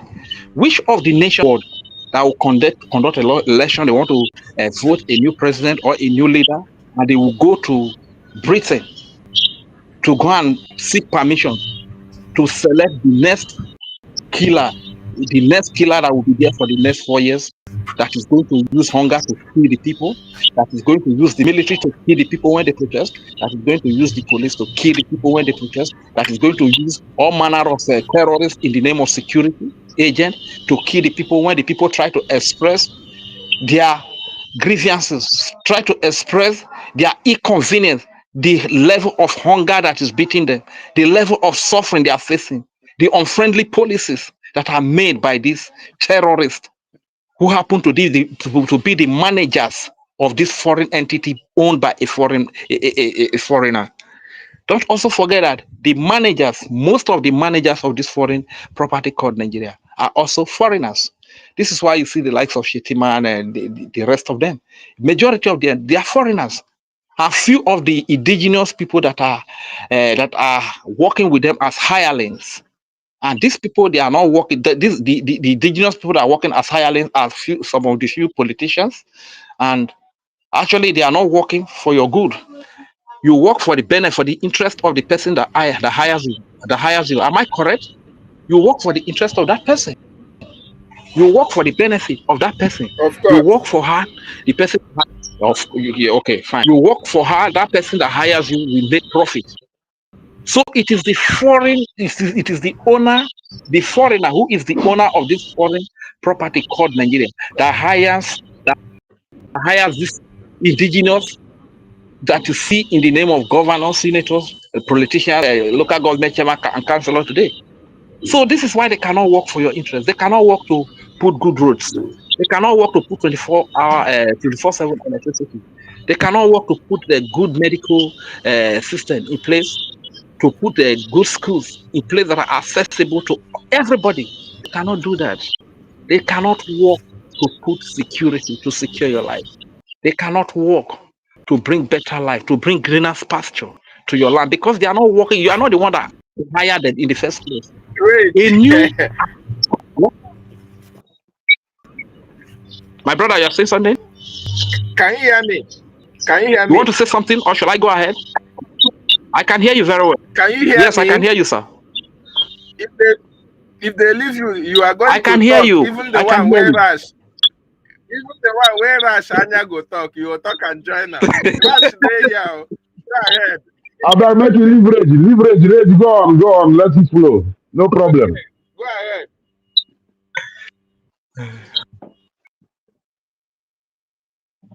Rich, go ahead.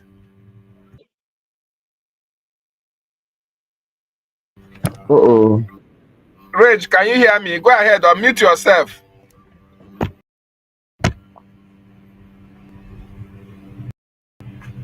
Uh-oh. It's like say they don't knock him out. Anya Rash, welcome to the questionnaire. Good morning from here. Good afternoon from here.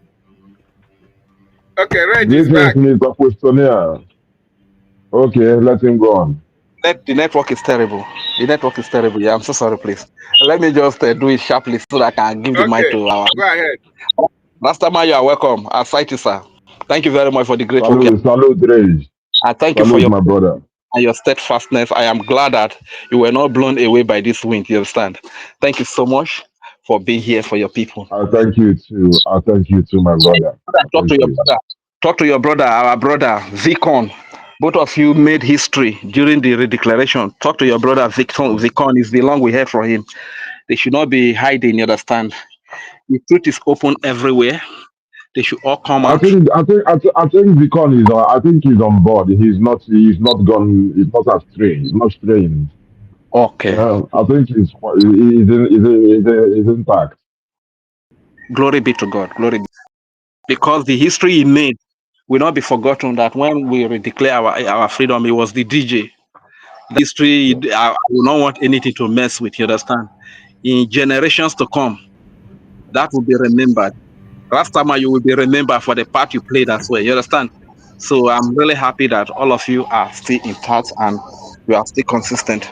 So like I was rightly saying, this foreign identity is not for the good of the indigenous people. One Nigeria is to erase the trace of the indigenous people so as to make this foreign identity permanent. You can even see that a lot of our young people do not even know that their origin is not Nigeria. You know, I was speaking to a Yoruba guy one day and he said, it's not his fault that God created him in Nigeria. I said, what? No. Are you not surprised? Of course. No, I've seen such people, my brother. Yeah. It is that bad. It is that bad. A lot of young people do not even know their Very, origin. very. They don't even know that like 120 years ago or some 130 years ago, there was nothing like Nigeria. They don't know that. Just imagine that. I just thank God that God left remnants that know where we are coming from, that are able to tell us that in some 130 years ago, 150 years ago, there was nothing like Nigeria.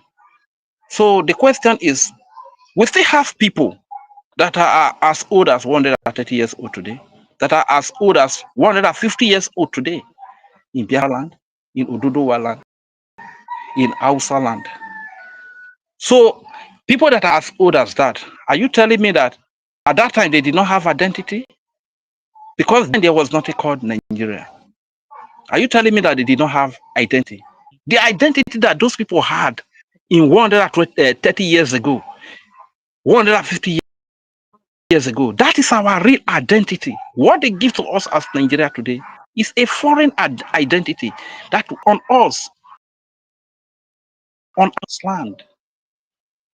The people that own this identity They don't impose it on us for our benefit. Somebody that is forcing you to identify with it. Do you think that is forcing you to for his own for your own benefit? Because he wants to get something. And the only access through which he can get whatever he wants to get from your land, through which he can get whatever he wants to get from you, is to give you that identity. So the moment you embrace it, you become a victim of that identity. And this is what has always been our fate all this while. But unfortunately, a lot of people do not want to understand it. So, General Daniel Asabuja, you are a man with capacity and your likes. Like you are saying you have been very angry about the unlawful sentence of our leader Mazin Nadikan and everything that is happening. You even like I watch a lot of your video when you would say the terrorists, the bandits commit a lot of crime, they forgive them, they negotiate with government and do a lot of dying with the government. But if anybody, if they shoot knockout in Biafra land, in Southeast or South, they will bring the whole military, burn down the whole place, look for everybody to kill. This is what you are saying. You are very angry about the evil that is happening, that is coming. But let me tell you, if we separate ourselves, if we stay divided in the name of Niger Delta, in the name of Igbo, in the name of Godomigodo, my brother, these people are going to overrun us because they are very plenty. They are very united. You can see they are trooping in with their bikes now. These are the ragtags trooping in their bikes. Don't forget, they are the ones that dominate the Nigeria military, the Nigeria Air Force. So just imagine when they combine together, when the signals are being given and they combine and they pass on us, they are going to. How are we going to overcome this? So we will need we will need our togetherness. We will need our unity to beat these people and overcome them.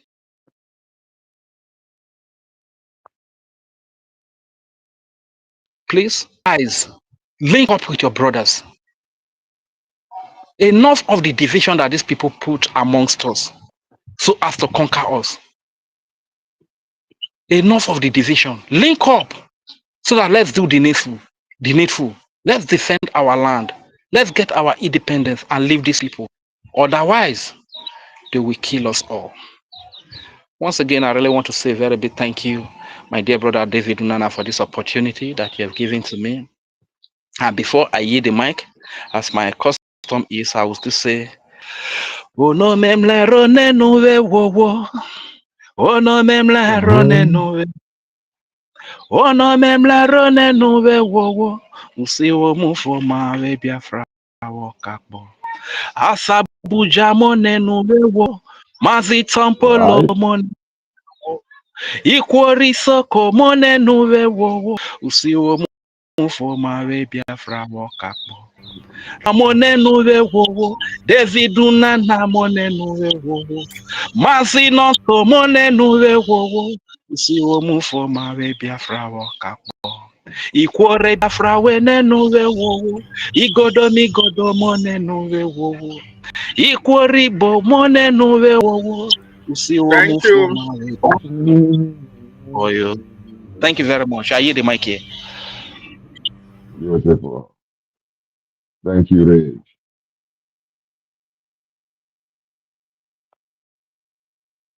It's suddenly silence everywhere. Mr. Questionnaire, are you there? It's like his network is bad. Okay. Okay, we will carry on for him now until he comes back. Yeah, this your song. Anytime when you sing a man in the touch, they hit differently. They hit differently. This your song. Yeah. Mr. Questionnaire, are you back? Okay now. So after age don't come now. Make I follow age.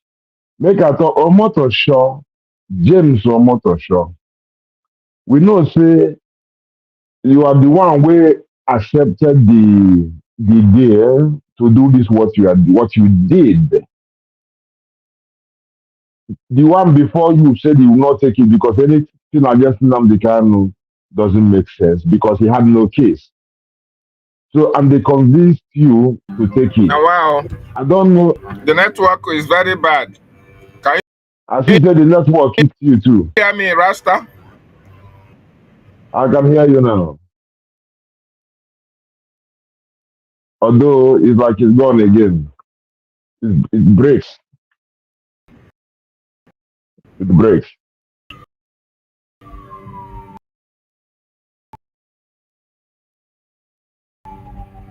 Anyway, the thing is, let me just continue. Let me continue until hopefully you are this to stabilize this because you are not coming out.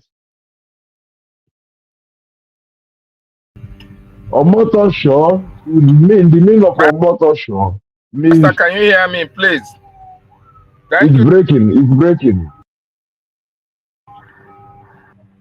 It's breaking partially, not totally.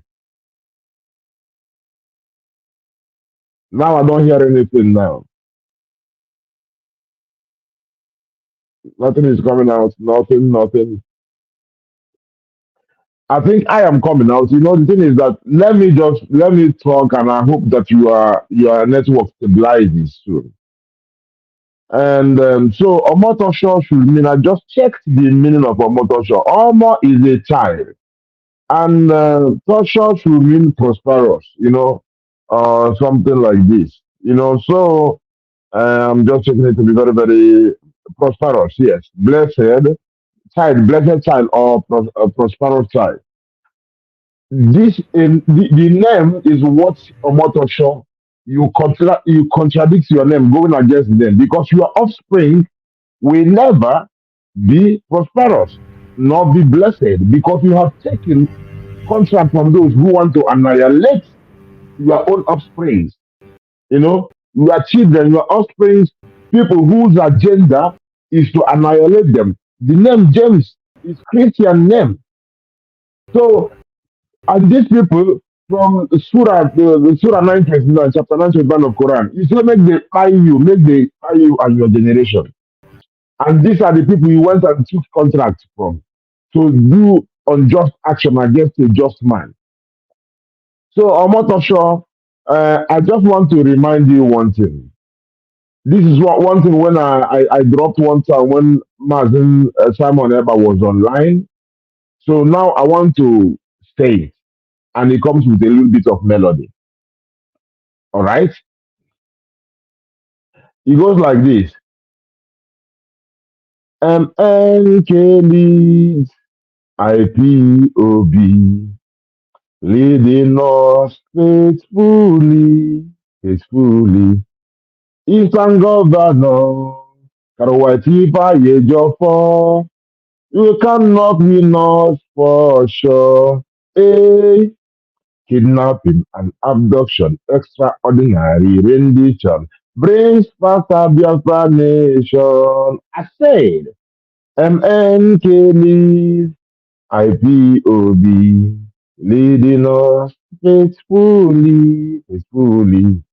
Ohaneze Fulani, Abubakar Malami, they will never win Namdi. Namdi win the war with kidnapping and abduction, extraordinary rendition. Brings faster Biafra nation. Yes, Biafra is on a solid foundation.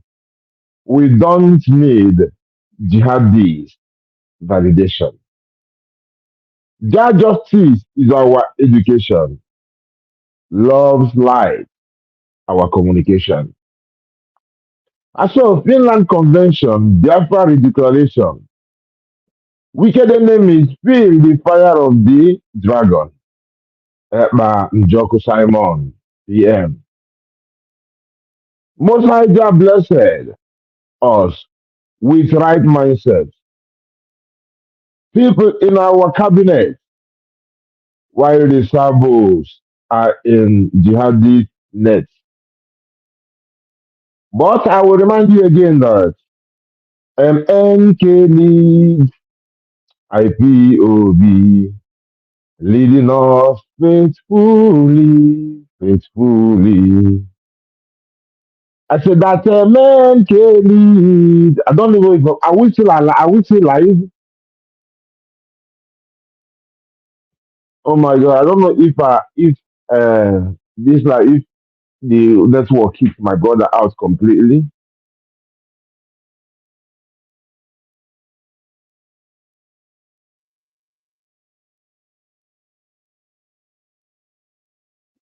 No signal, no signal. I don't see my host. So I don't know if I am coming out. I don't know if the others can tell me that I'm coming out, because if I'm coming out and David is gonna come up again, it would be great. So now I'm going online to go check if I am online, so that maybe when Mr. Kusania comes forwards up again, he will continue maintaining it. So I am just going for it. Just a sec. And Mr. Kusania,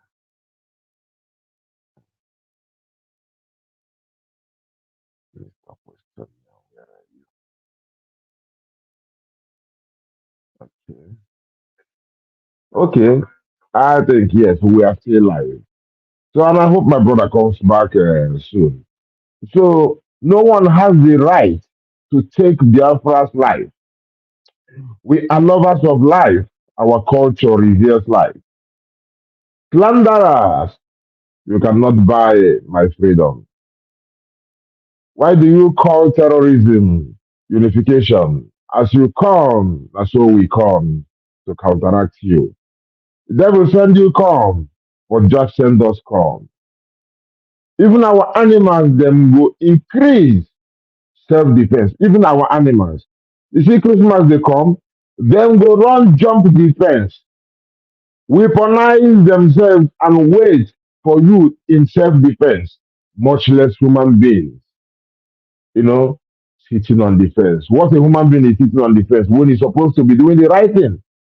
Asa Abuja, my brother, as my brother Rage spoke already, Rage said it the way it is. Like I said to Motosha, the agenda of Uthman Danfodio is not a joke. Since 1804, you see how long they've been carrying it, and they want to fulfill it by all means. So this is why you see they support the terrorists. It shames me and pains me when I see our people get invaded, and what do they do next? They start calling the military. And you see that military, the Boko Haram and the military, the same thing will tell you that the government is terrorist government. They gave Afghanistan $100 million after they took over. Taliban took over. They give Taliban $100 million. Saudi Arabia did the same. So the same people corrupt for your eyes, then you see say they for military. The other day, some real military people we are complaining that they don't know how to work with this because Boko Haram is among them. They complain, and you see say they there. So now they attack you. You are calling the military or the police of the same people that is infiltrated. You know, see say my people, you get as e be. If they tell you that thing for cartoon, you no go believe them. But I know what happens. They say the way when they get into our people, they remove history from our from curriculum. That is just to is not by mistake. It is by design. And then you say you be Niger Delta, I be this, I be that. Now the division, they tell you say even people some Biafrans, Igbo people, they call them north, they carve them put in Benue. Benue no be north. If you study geography, you know what's in the north and south. If you take the whole of Nigeria, you come in the middle of it. Anything where they up na north, anything where they down from the middle is south. You know, and if you make it a cross like this, whatever is on the other side, right, is west or east. On the other side, west. So now somebody come tell you say from down there where you dey, tell you say you be north. You know say they are the brainwash too much. So our people will have to realize what they do. So the division, they cry all these people, try to tell middle belt people, say them be not. And you for your place, the same people come and bring state creations to divide you. And somebody say if the Niger Delta. Is Delta your language? Is Niger your language? None of them is your language. So if you want to go, you go to your roots, because if you don't know where you're coming from, you will not know where you're going. Islam is not a religion. Islam is a cult. It is obsessed with power, sex, and wealth. That is what Islam, even in their heaven, what they are looking for what is 72 virgins. You don't understand that. If you read to Quran chapter 9:29, it talks about jizya, paying the jizya. It's a tax they are collecting from people. Jizya, a humiliation tax. They are collecting it from you, to show you say you'll be nobody, you'll be second class citizens. They collect them from you, and just like that. So now it's called protection tax. And if I ask the person where they collect the protection tax, who are you protecting me from? From the same person who is collecting the tax. That is mafia. That is not religion. That is cult. That is cult. Islam is not a religion. Sometimes they even tell me that it's a religion of peace. It doesn't have anything to do with peace. Peace. Sometimes they even say that the meaning of Islam is peace. It's not. The peace in Arabic means salam. It doesn't have to do with Islam. It's surrender. So my people, after Abuja and others, see, Nnamdi Kanu had no case, but they unjustly just detained him illegally and sentenced him illegally. Everything they did against him is illegal, and that is against Biafrans and of course every indigenous people in that land. In favor of Fulani who are invaders. They don't even they're not coming from that geographical location. These guys are invaders. They are not indigenous to the land. So it's time for all of you to wake up. So I'm not sure how the Fulani come make you another Afonja, but to the detriment of your people. And people like you get money, maybe you go carry your people and travel abroad, go hide, no come back when the whole thing take over, when they took over. Because then go, are your ancestors, about your offspring, and condemning the meaning of your name, Omotosho. Common a child, caution are the blessings or prosperous. But that is not what these people who paid you. That's not the agenda for you. They don't bless you. Because Islam said they should not bless non-Muslims. If you are not of Islam, all they do is they hate you for Allah's sake. Allah is moon God. Allah is not Almighty God. El is the same thing as El. We know in Christianity, Emmanuel, Raphael, Michael, and all those things. El is meaning the source, God Almighty. But that El, that's from the beginning of Allah, Al, the same El. Then La is moon God. So even the ancient pre-Islamic people that use that particular thing, who are worshiping the moon god, they are not bad like these people, because they deal with their belief. Because in the Arabia Peninsula on the side is a very very hot place. So they're worshiping the moon because the moon is not doesn't torture them like the sun. You know, so this is why they have reverence for the moon and all those things. So it was not something to go and buy every other people. But Islam, who took that in and are even posing as if they are serving God Almighty, they have a different agenda, completely different agenda. And this is what every person in the so-called abattoir zoo called Nigeria should know.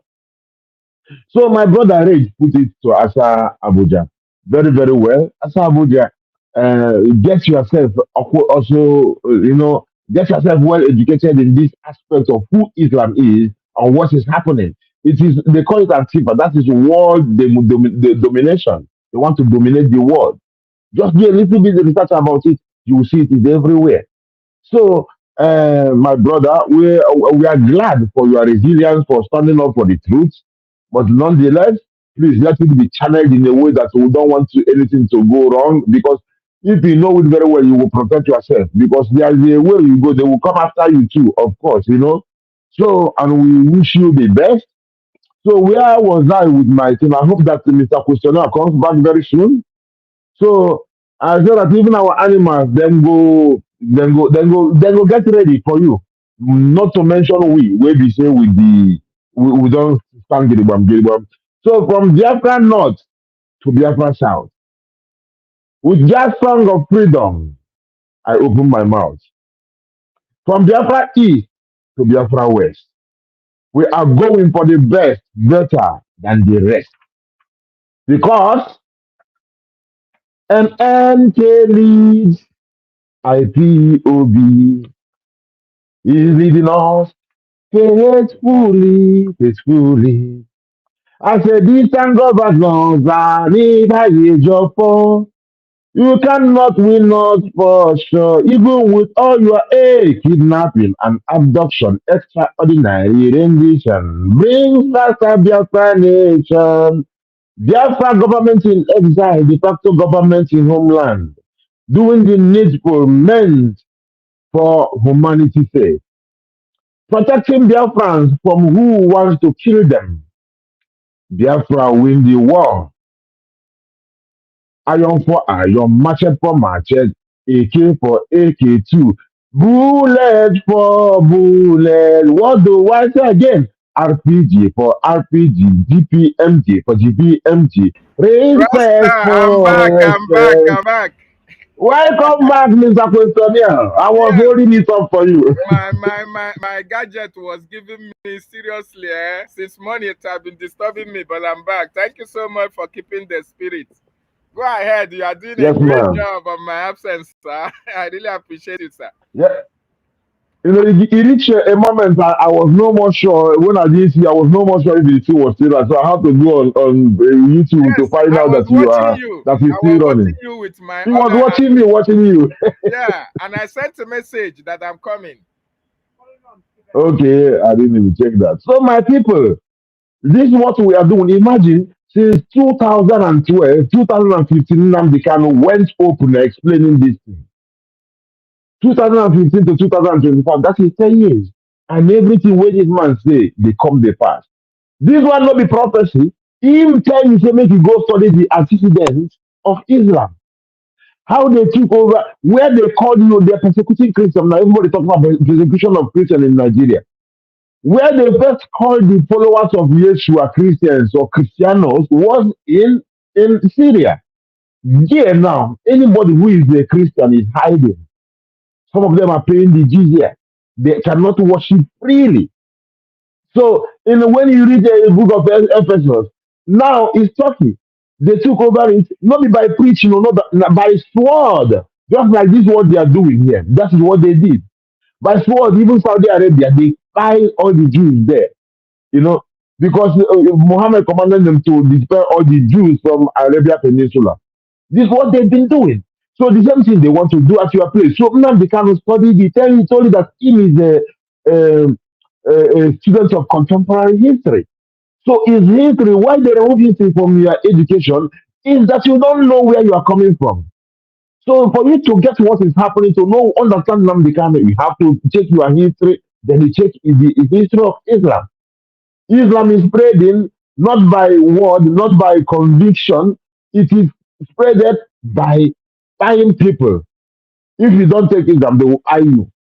Some people say even if you accept it, they will still eye you. In this case of Fulani agenda, they will still eye people. When we say even if you convert, they will still eye you because it's Fulani first for them. You know.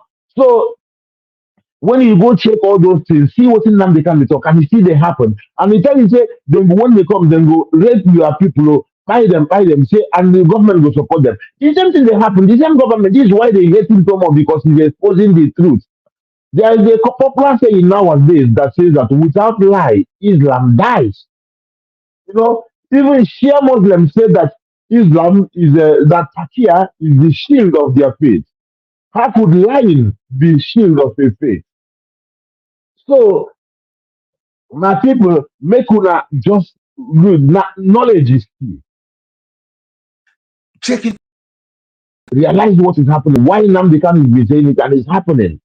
So for you, just like I said before, you see say they put Boko Haram for military.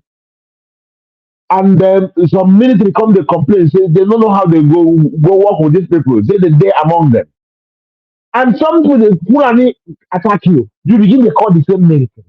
Say, oh, government can't help us. So, you know, they shame me when I see such a thing because I see ignorance. I see people, they don't even know what's in there happen. Or they don't believe, say, if they are possible, say, these people recruit terrorists into their security apparatus. So it's because it's too bad to be realistic. Yes, it is too bad, but it's realistic. Islam is bad. No be me talk am, their book talk am. If you analyze, if you read it very well, you see say it's not person what be say he say their so-called moon god Allah is the best of the deceivers. Best of the people who are following and worshiping best of the deceivers. Now deceive them will deceive you. You know, this is what that I'm saying. I'm not just saying it because I hate it. I'm saying it from their source. From Quran, you see it. Even as a Satan, actually, some of the names that the same Allah too, but some of them is equatable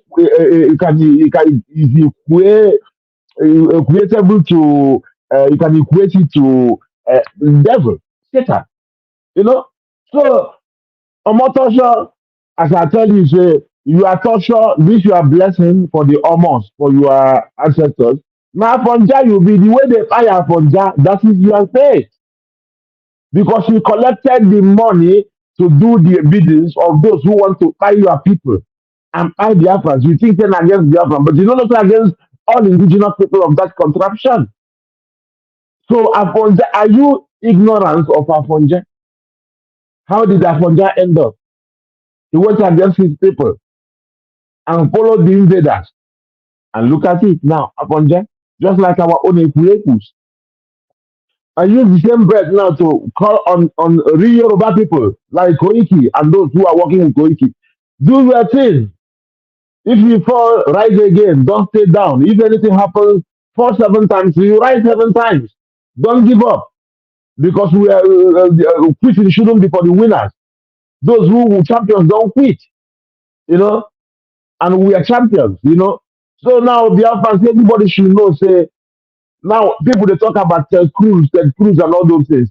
2024, when they post our show, giving our information and educating the Senate of US, people they laugh us. And now some of them will talk Ted Cruz come, but they no go dead truthful enough to say, "Hey, thank you, Biafra Republic government in exile for bringing up the shining light on the reality on that ground." You don't know what time go get you care. Some of them will follow propaganda and they move up and down. Go if you go to Biafra government in exile website, you will see the details. You will see the pictures. You cannot go to any congressman and take a picture and put it online without them knowing. You cannot go to have a hall in the Congress without Congress approval. So our briefing of 18th September is a thing that everybody should know. And they tell how we brought in the Kano's name there. So when Jacob James was talking about it, when Mazi Simon showed his picture with our acting prime minister, then the financial minister, with our charter, you think that when they started Nnamdi Kanu begin to talk, and you think that it come from nowhere. It didn't come from nowhere. Now the work where Biafra Republic government in exile been doing since 2023, 2024, and it's yielding fruit. So don't you please lie to yourself. Tell yourself the truth, because only the truth sets anybody free, and it's in the open. Some say there is something happening down there. Nobody always gets the email. Some do. We don't do our things on the ground. When we do our own things on the ground, we become. We'll show you. We'll play. We'll show. So when Mazin become Mazi Simon Eba and our APM now been doing the work, going to people were laughing at us, saying it's carrying bag. So the same people they say, who are saying that it's just a carry bag. Now when the bag and people we made picture with are now speaking for our sake, the same people are so wicked, are so devilish that they cannot even come out and say, you know, I was sorry, I said this thing. Thank you, my brother. And he will gladly embrace you. He doesn't hate anybody. He's still begging everybody to come. Let's unite. and fight this thing to be alive, you know, and fight against those who want to buy us to be alive. Some of them are doing a lot of things, content creation of this, showing us how much they are, how much people are following them and all those things. But you're not telling the information that will make them support the place, the engine that is beating Nigeria. Biafra Republic government in exile is the engine that is beating Nigeria. Engine that come to make they slap them left and right. And they must be trying everything to try to water it down to do anything. Nothing will function because we are rooted. And we are rooted with the truth, and we have educated these people, and we have given them something that is more interesting for them. And not only interesting that the American nation will get something from us and that will benefit them. No, not only that, they will get a good name upon that. That is the icing of the cake. The material thing they're going to get, that one is just the small thing. But the main thing is that they will be proud to say, yes, they supported Biafra, and then they stopped the jihad against Christians and non-Muslims.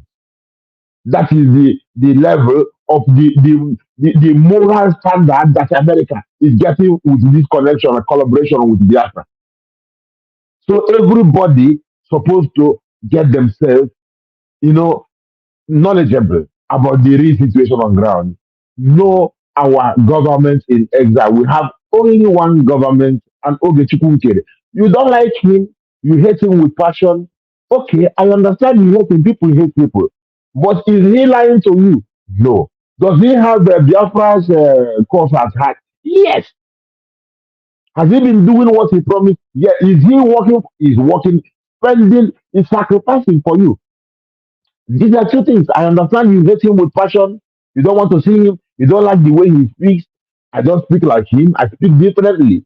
But I thank him because he's working for me. He may get angry because of people misbehaving, and he shout and get angry. But it's the righteous indignation. It's not because he hates anybody. It's because he wants to protect you. This is why they hated him. And they said, we like what he's doing, but his manner of practice is abusing people. How can somebody be pointing AK-47 at you, want to tie you, and you're going to embrace the person? He's telling you, look at this person has AK, and he's really aiming at you to get to your head, and he's going to embrace the person. And he say you are stupid. You forget the person who carry AK aiming at your head, and angry with somebody who say you are stupid for going to embrace somebody who wants to annihilate you. Hello, this is something happen with our APM. Some say because of the way he talks sometimes. Take the passion of what he's doing. He's working for you, and you are still doing sleeping eye. Which kind of thing is this? It's just like people will be said the police will be said and soldiers that they are protecting the Fulani. Somebody catch Fulani where they say we won't go buy people. Catch them with sophisticated weapons, brought them to the police station. Police catch the person, hold the people, and release the terrorists. And tomorrow, the same terrorists come, you go begin to call the same police. Hello. You know, this is something no correct. Something no they add up now. If you go outside of yourself and look at yourself behaving that way, you're not going to be proud of yourself. Not at all. Because you go even think say Nakatu. If Nakatu will go say Nakatu, but this is happening in real life. You know? So my people, make we all buckle up. If we all come in mass, it will be easier, and I tell you, it will go faster. First of all, make I remind you again. You don't say to mama, you don't read, oh. Says the trekking engine. You don't call to mama, you don't bust. Now change the con the cost. Okay, now make a mama to stop come and reality scan nigga area Biafra mentality. Set Marvin now becoming free. One war. You don't want to hear the name Biafra. For them is a scary name Biafra. We love this very name Biafra. Biafra. Biafra. Most High Jaja bless Biafra. Chukwu Okika Biama bless Biafra. Conscientiousness bless Biafra. Biafra. History started in 1804 by Uthman Danfodio. Renamed Gobi to Sokoto. Then I say, boo, Amadu Bello. They massacred the Hausa, Ruga, Mali, and Bura. Oh, what about the Shua? Zamfara and Adamawa, Ruga, referendum is the voice of everyone. Real freedom. Yahweh must be the London and Simon. They don't want to hear the name Biafra. For them is a scary name Biafra. This is not a song. In as much as we have melodies on it, this is history. You know, they Chabadi Kanori ruling this reckless Fulani ruling. They conquer the lorry fooling who them fooling. They clean in Benue, Niger State and Plateau State, the whole of Middle Belt State every day, every day. Biafra said that our moo don't do. Say we move, but now we move. We move. They don't want to hear the name Biafra. For them is a scary name Biafra. We love this very name Biafra. Biafra. Most High Jaja bless Biafra. Chukwu Okika Biama bless Biafra. Conscientiousness bless Biafra. Biafra. We know that they are the terrorists, like the man called Sheikh Gumi, terrorists. That's why Gabed Sheikh was designated terrorist. Isa Ali Ibrahim Patami, terrorist. Abubakar Malami, terrorist. Boko Haram in the army, terrorist. Mainstream media, the Swami, terrorist. See them, they have more serious than Baya. Information minister liar. Mr. Lai Mohammed and liar. The truth is Biafra fire. They don't want to hear the name Biafra. For them is a scary name Biafra. We love this very name of Biafra. Biafra. Most High Jaja bless Biafra. Chukwokika Biama bless Biafra. Conscientiousness bless Biafra. Biafra. Biafra. They can come into Biafra land, want them, run them out of Oduduwa land, want them, Kwararapa land, run them out now, run them out now. Yes, divided nation, this same playing their bloody games against Biafra with the AU, all the same. What a shame, such a pain. Namdi Kanu says Biafra, equals away Biafra, black people worldwide say Biafra, Marcus Garvey way Biafra. They don't want to hear the name of Biafra. For them is a scary name of Biafra. We love this very name of Biafra. Don't be boasting. We just Biafra. Most like Jaja bless Biafra. Chukwokika Biafra bless Biafra. Conscientiousness bless Biafra. Biafra. Biafra. If you hear Marcus Garvey, most of us don't know the true history. Marcus Garvey designed this flag without this song.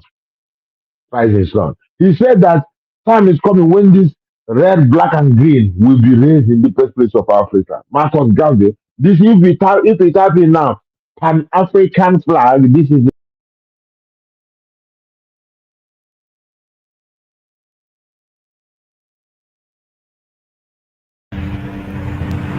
Wow, that was wonderful. That was really inciting. Let me bring you back, Rastaman, Rash, Anya, and I. Wonderful, wonderful, wonderful. You have to send us that music so that we go to use them. Go to use them there. They keep the studio very, very, very, very lively, lively, lively. Very, very lively. That was a wonderful, wonderful rendition, wonderful music from the icon, from our master, from Rastafari, from Rash, and I, from the land of the rising sun. Master, thank you so much. Go ahead, go ahead. We are enjoying your vibe. am I still there because it's like I was I kicked out? Yes, yes, you are audible. Okay. So my people, this is it. So our story, if you check about that flag, you realize that This flag was created, if I'm not mistaken, either 1914 or 1920. You see, your struggle started a long time. But now, Fulani who are carrying this their agenda, 1804. You see how far they are carrying it. And me, I used to say this thing, if you don't know what they know, they are thinking about how to catch you as a people. They are coming as a people. Who are the people? Fulani. As a people against you, all Biafrans, you all Oduduwas, you Kwananafans or Savannahs, these are the middle belts, and you the Arewas. They have conquered many places in Arewa. Sokoto is a gun place. But as they carry Namdi Kanu go there, Namdi Kanu, the time is coming where outside people go wake up, change them even from Gobir, where they call Sokoto. The same way they change the name of Sokoto, Gobir to Sokoto, just to put their stamp of conquest. The same thing they want to do in our land. If they come to our land, only they conquer a place, they will put a name, they put an name, put the name, it will become their name. They are doing the same thing in some places in Middle Belt, where they take over, they change the name and put their own name. So now, if you're not, if you are thinking, because they make it the way they divide us is creating states and creating, hey, you be this, you be Niger Delta, you be this and this one, 5 states. These are things they created themselves, and all these places where I want people before. They created just to divide you up and down. But they themselves, they are coming. They tell you, so Fulani, anywhere they are, they are just Fulani. Anywhere they are coming for the same, they are Nigerians. They say they are Nigerians. This is what the guy, former governor of Bauchi State said. So they are coming as a people, and they want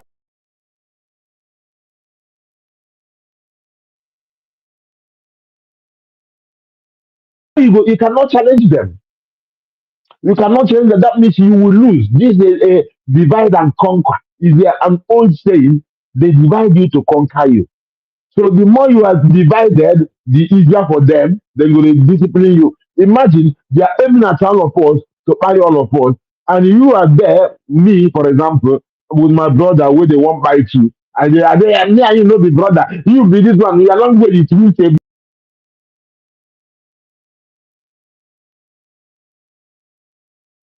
Why are they taking our Rasta man away? Why now? What did they happen? This network, sir, what did they do now? He must come back. He must come Wow. back. The great Rastaman. Hey, Go Guten Morgen. Guten Morgen. original 1 million. No, I greet you, my brother. Yes, sir. Blessed Yes, sir. love. Right on, sir. Yes, sir. So, see, so you there with your brother that they want to buy you, all of you, and you there, they follow with other, you just give them, or they just, they go just, they look you like animal. Which one I go buy first? Make a buy A and make a buy B, or make a buy Z, then they buy. And you completely leave them. Such will carry gun against you. You know, see, my people, you just have to be. You get as e be, it reminds me the same thing like the same people wey be say they dey for the army, then the same terrorists come, they call the army that recruit the same people. And the same army go come, they go dey burn our people's houses. They burn the houses and burn your markets. Then go use jihad also carry trailer go burn your markets and all those things. You know they correct am because they remove history from your curriculum. They no wan make you know where they come from because to secure say you no know where they go because our destination is Biafra. So and they no wan make you get connected with that because if they spoil their business wey they want buy you and I let you take over your land. Just like how they did in Turkey, they did in Syria, they did in Lebanon, they did in even Saudi Arabia. All these places where Jews, Christians dominated. Jordan, all these places, even Egypt. Egypt was Coptic, Coptic, and now is Arabic. They invaded and they took over. So my people, everybody should wake up and smell the coffee. Smell the coffee where the Biafra Republic government in exile, which is the fruit of Mazin Nnamdi Kanu, who is the fruit of was Wike, who is the fruit of Epion and our Chukwuemeka Odumegwu Ojukwu. Because upon the foundation that they laid, we are building. So be you IPOB Nigeria, if you see what is happening, if you see how MNK wanted to get inside Washington, that is dream and wish. This is what we are fulfilling. So that is his fruit because all the Mazi, our APM is another disciple. In as much as he doesn't come out as I'm disciple of Nnamdi Kanu, he is acting instead of our PM, who everybody knows as the disciple of Mazinam Kanu.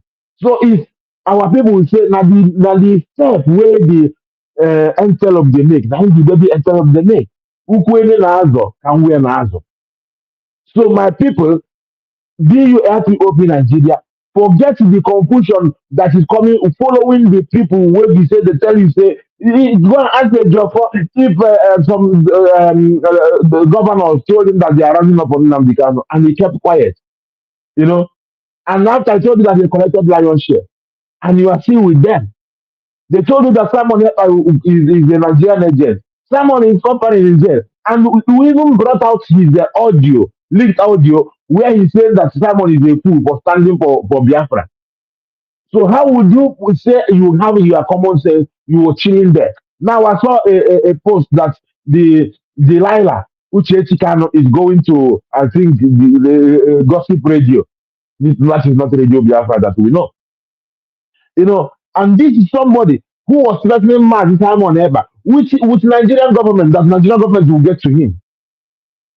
I have this picture with his where he was with Anduba. See how happy this lady is on this picture. Then I have the picture of her wedding day with the bridegroom Mazinam Kanu. This lady was sad compared to the one being with the person that brought the plane, the private jet used in kidnapping our leader Mazinam Kanu.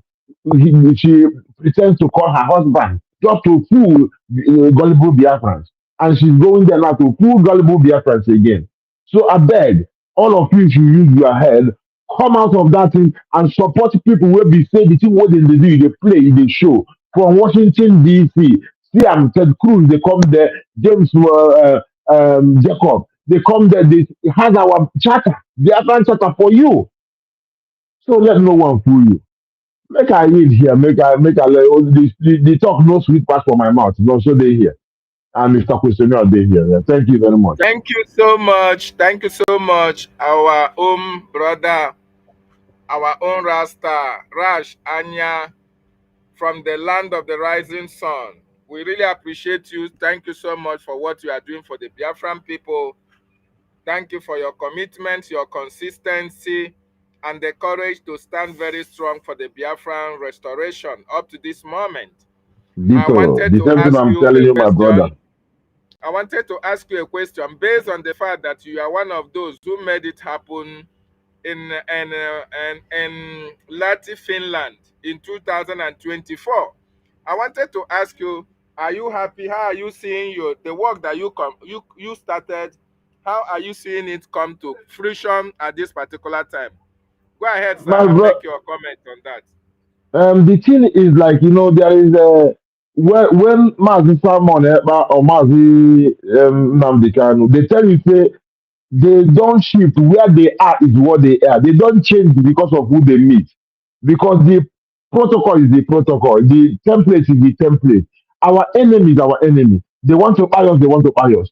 And all this. So all their agenda remains their agenda. They know the change. So our agenda to survive should remain our agenda. And any person where they shake out of where they say it begin the change, now that person is suspicious. So why am I saying this? Marco Rubio was there, he spoke to us there, and he was also at the congressional briefing at on the 18th of September. So you see the consistency, what we have been saying there, the same thing we are saying. The target we have in Washington, the same target is bearing fruit now. Is yielding fruit. Know that our work is not in vain, and those people who involve themselves, all of them, from Marco Rubio, what was this name of this think tank who came there and who spoke to us, who said that we have to do the right thing because he is not the one to do it, but he is going to work with us. You see, there are people, and even Moran Global. You see, they said it's not all about how much we are paying them to do this lobbying, but they said it's a just cause. It's a just cause. So these people, they have, imagine our lobbyists, Elias.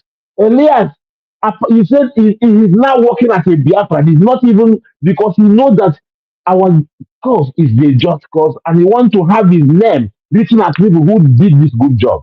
This is what from Biafran, they wonder why this man, the behavior he behaved. He said, you're not a Biafran. He's more Biafran than you if you're not defending yourself. Even now, when me are there here now, somebody want to buy me, and me at the jump, they go to the person, and I mean, how do I want to put it now? In short, if I'm going suicidal, I'm not a lover of myself. I'm not myself, so to say. So if Biafrans are misbehaving, and somebody from outside is ordained by God to come and help us and work, not just because of the money, but something greater than the money. The money is just more in the icing on the cake, because this man was searching for people who are in such a situation, and he saw us, and he dared to write our PM, and then as soon as everything just connects like that. So my brother, what we are saying, it makes me glad, because me, the person will be saying, I know they enter, I know they I don't shoot and miss. When I say shoot and miss, if I don't, I always engage myself in whatever I do. For example, when I talk about Islam, I know they just they talk maybe hocus pocus. I entered inside their book, teach the book very well to understand them. So if I meet Muslims now, till tomorrow, I say educate Muslims about their thing, because they are meant to even pray in a language they don't understand. Memorize the book they don't even understand. Sometimes if I show them, they say, is this thing really in the Quran? Yes. This one, Quran is anti-black people. I tell them this is, they are wondering. So why am I saying this? I'm saying it because I'm a person, I like to engage myself in the situation. If questioner tells me something now, I will hear what he says. Then I will go into the same thing, then to research it myself, to see if there's anything he didn't add or anything he didn't recognize, or if it's exactly how he says it. So I'm coming with that. If I'm going to say something, I am saying it as somebody who is knowledgeable about it. So the same thing goes with Biafra. I never called him Namdekan to ask him questions. I called him 2 times. The third time, he couldn't pick my phone. The first time I called him, it to tell him about when he was complaining about what is it? About our people. How could it some of our people sold our people to slavery? Then I showed them that Moses said it, that if we don't do the right thing, we will be sold. And just because he is a man who loves the Torah, then I called him to show him Torah speaks. So everything is for the glory of the Almighty. The second time that I called him was when after Asare the Kubo took the Quran and swear that he didn't collect money. In as much as somewhere he gave him that he collected money, but it's not a lot. Then I know that the man who used to tell you that we are whiter than white, whiter than snow, he cannot imagine that some people have what they call, they say, like the Shiite Muslims say that Takia is a shield of their religion. So now he cannot imagine that somebody is using lie, that they believe in lie like that. That was why I called him to cut him down, to connect the dots. Before that, nobody from Biafra ever mentioned Takia. Not even Namdekan. I called him because me got engaged with Islam to understand these people. Why are they lying us every time? How do they think? I want to understand it. So now, when I called him that very day, I told him that he shouldn't worry about this man swearing, that this is a thing called here. The man, as you know, every good teacher is a good listener. Any person who can really listen is a teacher. He was listening, and I can imagine that he was Googling it. And I knew that when I said that thing, I was trying to say it to him because millions are listening to him, that the millions will Google it too. So, and after that, I left. So the next time now, somebody called him and mentioned Takia. He said, yes, Takia. So I say, yes, it don't happen. Now, our people know Takia comes very easy. But I was the person. So why am I saying it? Because I engaged in Islam. I didn't judge them from our own traditional belief, because I know that one. I didn't judge them from Bible. I know that one, but I wanted to see from their perspective. Then from their perspective, I know who they are. The third time I tried to call him was when I wanted to ask him why is Mazi Simon Ekpa not going through Radio Biafra, because he has a lot of food of knowledge for our people. Why is he not going through Radio Biafra? It was through Signal. I tried. I couldn't reach him until the show was over. I'm saying it because whenever I call, I don't ask questions. I go to contribute. Because what people are saying, I look into it and I go and research it and I do the same thing with also Emma. Whenever I call Emma, I contribute. Sometimes if he's saying something, I analyze it in a song, straight up, you know. So my people, why I'm saying all these things is that with our show, our thing in Lati was very, it was Odin and it was not, I wasn't shaking when I went there. I wasn't surprised. I know that it's something to do. Me, if I tell you my story when last I went home, but because of this, I said I have to sacrifice more time because I have to speak for my people and I have to show them what Islam is because that perspective, Namibia jihad watch, so to say, in our movement. So, my brother, long story short, I'm proud to have been part of these people who propagate for our team, who work with our PM, now our APM, and all of you who are very, very, very resilient and steady, and people that if they tell you yes, you know that their yes is yes. You see, now, so we are met with so you could see these people, you know. I mean, a lot of in as much as some people missed their road and went away, but the thing is, the truth is here. We will be here. After all, then we'll come back. All those Akku, when they fly finish, then go fall for the fall. So, my brother, make a Exactly. no continue talking. Thank you so much. You are really a Thank wise you man. too. Thank you so much for your contribution to Yes, make sure sir. that the Biafran people are free. Thank you so much. And may the gods Thank and you goddesses of too. our land continue to strengthen you as you do your own part of the job for the freedom So of that's our generation. There we Nonso, it. you have the mic. Go ahead, my brother. Yes, so thank you very much for that wonderful question. That also interests me as well, and I'm very, very happy for the way our uncle, our brother, has just given his reference, according to the question. I was very, very satisfied. Actually, he spoke to my mind at the end of his submission. So you see, Maazi David, as a witness of what happened in Lati, it's something that was ordained, and it was so marvelous because that is the kind of word, the kind of expression I feel like using to express how comfortable and how proud and how happy I am to.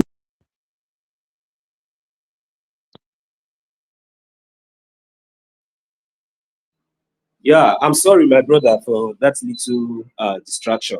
So, you see, like as I was saying, on that very day, even before then, and even what transpired and what happened, even though we knew it was actually targeted or at us, but it didn't stop us because we knew the foundation that we have built on and we were building on. So they say many are called, few are choosing. So I would like to say that I have been so satisfied, so happy, so proud of being part and witness of what happened on the 20th till the 2nd of December 2024 in Lati, Finland. And even till date, I am very, very proud to say that I am still part and part and continue to be until the last line is drawn, under the Brinc government. Because you see, this foundation is not something that can be destroyed. This foundation is not something that no man, no woman can ever infiltrate it, because the foundation is there. And there is something that our Prime Minister told us once ago, that it is only when the good people keep silent, that is when it will evil will prevail. So as long as we, the good people, are here, keep standing on our ground, focusing on the right direction. So the truth must always stand. So that is what I can contribute to that. And I want us to know that, you know, those of us who felt that maybe you know, after the excuse me, okay, yeah, after the redeclaration and what happened in Lati, and you know, they decide to decide to go their separate ways, or somehow, you know, decide to hang around. You know, you are not doing yourself any favor, because the truth is out there. The foundation has already been laid in open. Nothing is being done in the secret. So it was just left for you, you know, to avoid this little distraction, because I call it little distraction anyway. So, but to answer your question straight, Mazi David, to be honest with you, you see what happened there was all to the glory of God, was all to the glory of Chukwu Kika Abiyama. Because till today, I'm telling you, it is something that each and every one of us, even those that will come back, even those that have fled and those that will still come back, should be very, very, very proud of. Even any Biafran, anywhere you are, you should be very, very proud of what happened on the 2nd of December 2024 in Lati, Finland. And it didn't stop there. Today, we have all seen how our acting Prime Minister, Mazi Ogechukwu Nkiri, has taken the Biafran struggle, you know, awareness to the Washington, D.C. in the highest level, and we can see the results. So how can I not be proud? Even though we had some shaking, we had some sabotage and all that, but, you know, because, you know, many of us, you know, stood our ground, you know, and continue to remain consistent, you know, resolute and, you know, focused on what we're supposed to do. And that is the reason why you see whatsoever fraudulent judgments or whatsoever fraudulent, you know, they are not seeing reason of coming back. And I believe that as we are speaking, because we will never relent, we keep doing what God has already sent us to do. You know, we have to be free. We are Biafrans. We are not Nigeria. So that is the fact. Even though they tried to silence us since 1967 to date, we have already made our stance clear, and we still continue to stand on that. And that can never be changed, because this is not 1967. God has given us the opportunity, given us the platform, given us all it takes in our own capacity. So we're just using the opportunity, and whatsoever, no matter how few we are calling our people to recognize the fact that there is nothing, there is no establishment that you can lay under a thoughtful foundation that it will stand. So therefore, we are Biafrans, whether you are from Igodomigodo, whether you are from Izo, whether you are from Isoko, whether you are from Ika, whether you are from any part of Biafra land, as long as you find yourself under the 40 states of Biafra, you have to align and accept the only savior, the only hope that you have. You have to accept it. It's Biafra. If you say you are not a Biafra, then let me see. What are you doing? Now they have surrendered you. What have you been doing? You are only gossiping, talking, gossiping, fighting your brother, gossiping. Now it has happened now. What are you going to do? Where will you stand? Where are you going to follow? Where are you going to choose? What are you going to do? What do you have on ground? You are still gossiping until you will be consumed.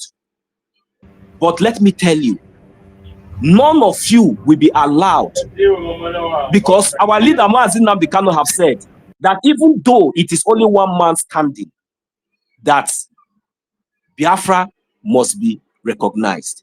And it doesn't really matter how many you are. It doesn't really matter your influence. It doesn't really matter your political career that you have been using to deceive the innocent ones. We are telling you that even though that we are few, we are going to make it happen. And at the end of the day, all of you will pack your baggages, and whatever you sow, that is what you will reap. So you have the time to turn back and do the needful. This is not time for talking. This is not time for coming on TV or media trying to claim relevance or not. This is time for action. We all know what to do. We all know where we stand. And if you know where you stand, or if you don't know where you stand, I can remind you, the only hope and the only way is to support our defense in the homeland, which is the Biafran Liberation Army, and to support our international, you know, lobbies, which is the Biafran our government, which is the Biafran government in exile. You know, we need fund. All we need is a J and a Jima. So that is the only best way and the only action that is needed at this point, so that whatsoever we are doing will be hastening, and at least we'll be able to reduce casualty, because these blood-sucking demons are not relenting. They are still advancing, and they are, you know, the strong head, and we need to, you know, engage them in making sure that our land, our mothers, our babies, our loved ones, our sisters, our youths are saved, are being protected by the Biafra Liberation Army that we have in Biafra land. This is the only hope. There is no time for us to start entertaining those that is coming on media to start talking nonsense. Whether you are a lawyer, whether you are a politician, no, we don't need that. The only way is that just go silently, whether anonymously or you go exile and come out openly, because there is nothing that you can, there's nothing that we stand in Nigeria. There's nothing that you're going to tell us. What we need to do is to support our defense and support and continue to support the international awareness, which is the Biafran government in exile. So we continue to lobby more and continue to present the quest and the awareness of Biafra, in the Washington DC, where our recognition is going to come from. So this is very, very important. We need to resist these blood-sucking demons with everything that we have in us. And as a matter of fact, there's no time to waste. We need to begin to start doing the needful. Those of you that are thinking of one way or the other how to come back, we are telling you, we are welcoming you all with open arms. We do not need time for talk. We do not even need apology. What we need now is for us to support our defense. It's for us to release that force. It's for us to release whatsoever God has given to us. It's for us to do the needful. It's for us to begin to show these people that Biafra land is Biafra land. It's for us to show these people that they do not have any right within the Biafran territory. That is the only thing, and we have what it takes. And who are these people that are going that are set aside? Who are these volunteer men and women that have been set aside for we, the Biafran people, that God has given to us? Are the Biafran Liberation Army. We have to recognize them. We have to embrace them. We have to fund them. We have to support them. We have to provide for them. We have to give them whatsoever that they need for them to do the needful across the whole 40 states of Biafra land, so that for the Nigerian T-state to understand the quest and the stance of the Biafran people, that it is not just only based on the media, but we are also doing the needful as well. It is not time for us to start saying, what did this one we say? We all have all seen the atrocity and how the Nigerian has been exposed to the international community. So this is the opportunity that each and every one of us need to stand up and hold on to our rights, hold on to our defense, and do the needful, because this time around, we are no longer Nigeria. We have done everything under the legal law, and it is still, we are still fighting and making sure that, our quest is being recognized. So we have to do everything possible at this time to deal with this so-called Nigerian government within our territory, and so that they will be the one reporting and be the ones crying, be the one telling the world what is really happening in Biafran land. Thank you very much, Mazi David. I will yield the mic here. Thank you so much. Thank you so much, our brother Nonso, for that wonderful submission. I wanted to play that interview with this funke of a girl. I don't know whether you have any final statement, our Rash, Anya, and I, and Nonso, so that once I run this interview, I'm going to close, since our sister Betty is online, so that we can as well join her on her platform. Do you have anything to say, our Rash?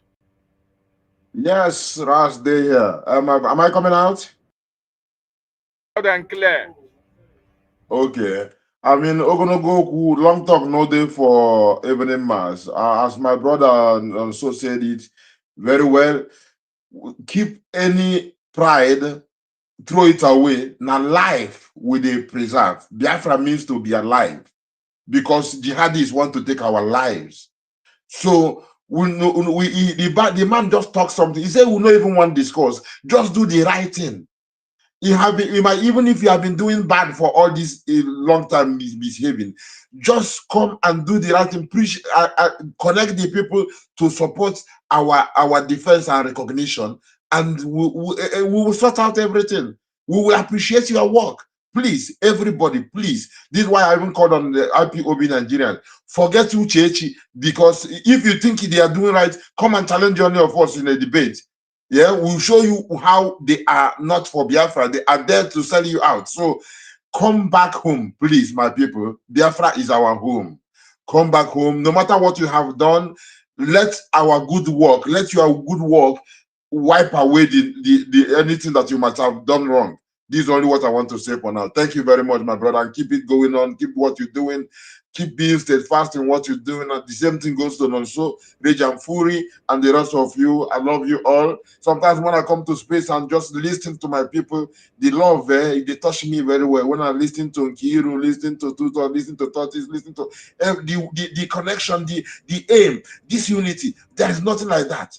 You know, and these are people where we say when they see the truth, they go just talk up. If you make mistake, misbehave, get the truth, it will give you joy. Say you come and admit, you say, my brother, devil misbehave, we carry the thing, give it to devil. Devil lead me astray, but now I'm back. You don't need to preach. Let your work speak for you. So I'm gonna listen to this place. I'm gonna say, man, I love my people, I love my people, I love my people. Because the interest, the thing where they go, I just they listen, you know. So my brother, thank you very much. Thank you for what you do.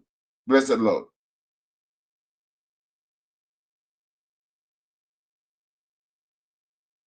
Questionnaire. I don't finish you. You won't. They knock you out. Now, so if you did that, make you take over. Thank you. Thank you so much. Thank you for being part of this program. So go ahead. Always a pleasure.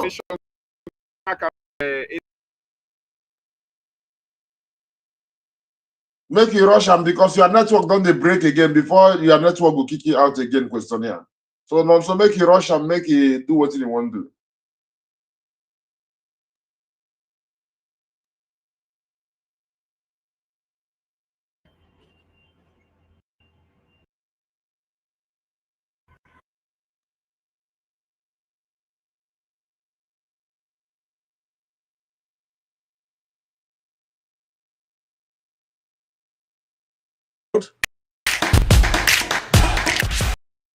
Hi everyone, welcome to this interview. This is a loaded interview, by the way, about the situation of things in Nigeria. I know many of us have been following the insecurity issue. Today, I will be interviewing someone who has been at the forefront of what is happening. If you don't know about the Macedonian Initiative, by the way, it's a faith-based, non-denominational NGO has been responding to the systematic persecution of Christians in northern Nigeria since the 19th. Now, the person I want to interview today is not just a pastor. This man is a security consultant with more than 2 decades of experience, and he has also served as the Deputy General and the Director for Peace and Security at the African Union. Of course, he is the Global Overseer of Lake Waters Unlimited Church and International Coordinator of the Macedonian Initiative. Please allow me to welcome one of my fathers, Reverend Ladi Peter Thompson. Daddy, welcome to the show. Thank you so much, dear Ola. And let me say quickly that we want to thank God who has given me a platform and a voice to speak in matters of opinion molding and consensus building.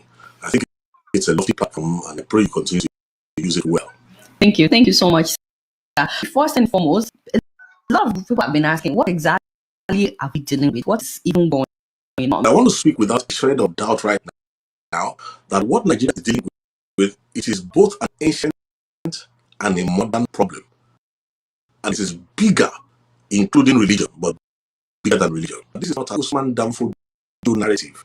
It's a more modern, more deadly, more intelligent Hydra, a supremacist agenda that was perfected by Osama bin Laden when he globalized the global resurgence of our religious terrorism. This is not merely a Fulani problem. It's bigger than that. At least about 5-6 groups that we are reckoning with. It has a head in education. It has infiltrated our security defense systems. Over the years, it has infiltrated governance. It has infiltrated media. Oh, so thank you so much, Daddy. But I feel like so far you have been speaking in parables. You are not naming. Okay, so you said 5 different heads. You need to put names. Also, you need to give the evidence of all these things that you are saying. I told you it's a supremacist agenda that was designed to use Islam as a cover. That's why for the first 15-16 years, it was targeted only at Christians first. I told public that in the later years, towards the end, when they're about to strike Nigeria completely, the Muslims as well. So I said that about 10 years ago. You are dealing with something that is global. but has a local face. Its objective is to take the whole of Nigeria, not some of Nigeria. Now, it's going to use Islam and the Sharia to take Nigeria. All over the world, its tactics are different. Who is trying to take Nigeria? Let me put it for you like this. The architecture for the intelligence behind this thing is more than local intelligence. But they have contacted local actors. You see, there's what they call the ISWAP. The Fulani is there.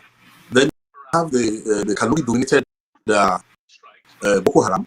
Then you have Nakurawa, Ansaru, and all those other offshoots of the global template provided by Al-Qaeda. Many headed, only one has.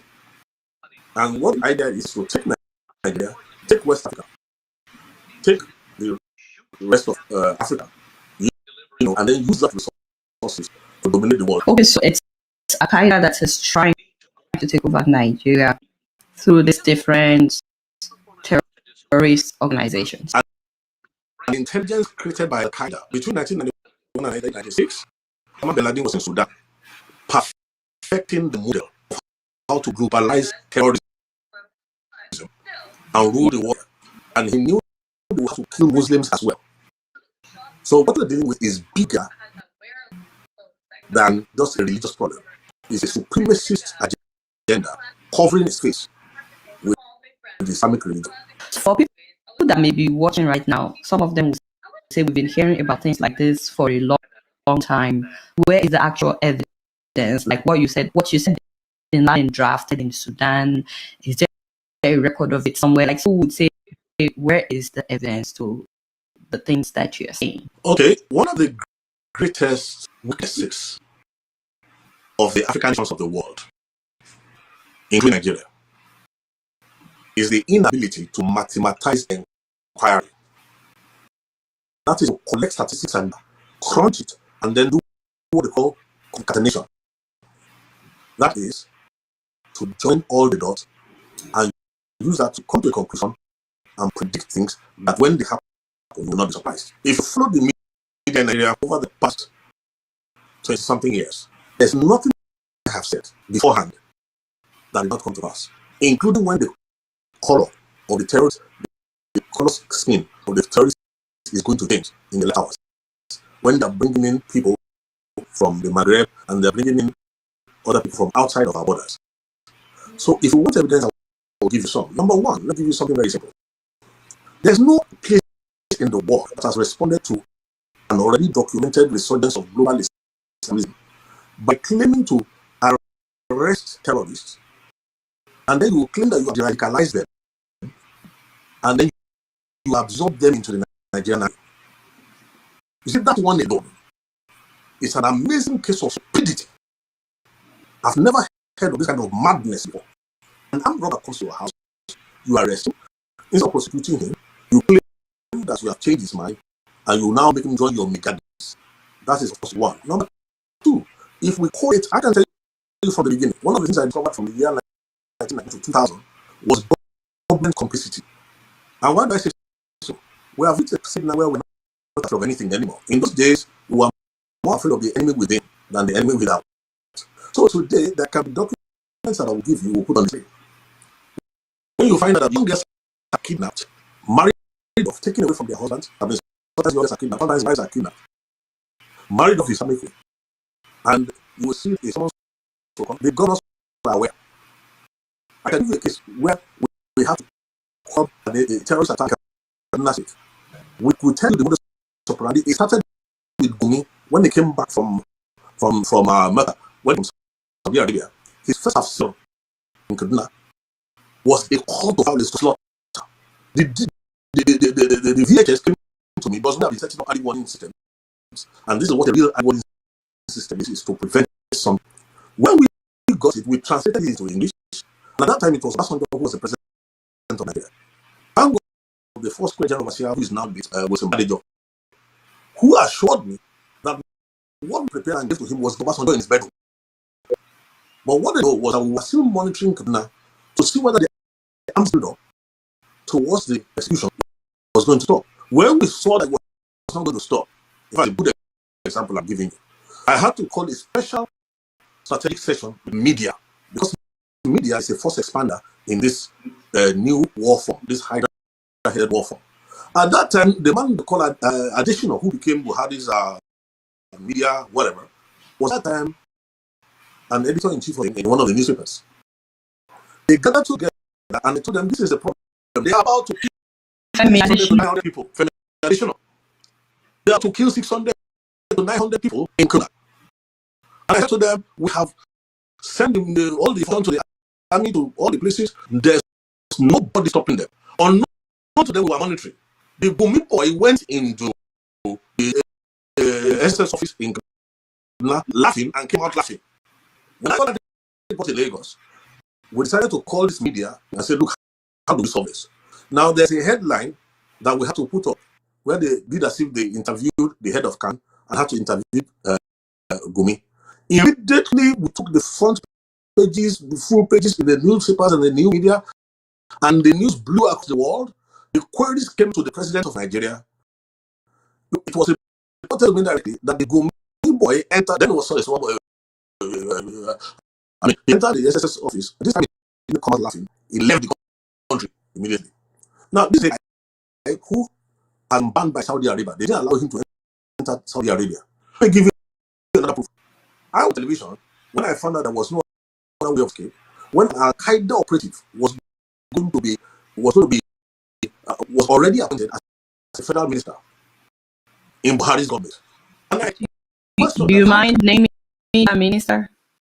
What's his name? Issa Pandemi. How do I know? I supervised an evacuation in 2004 when the young Christian was slaughtered in the mosque of ATBU. That's Abaka Tafawa Balewa University. Okay? Now, when we supervised that, it was this Pantami who was a lecturer in that university at that time who put a fatwa on certain students because they preach the gospel to Muslims in the university.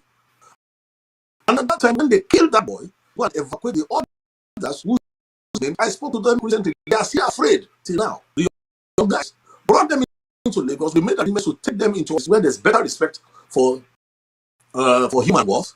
And then Sondachi was the name of the student who was murdered. Okay?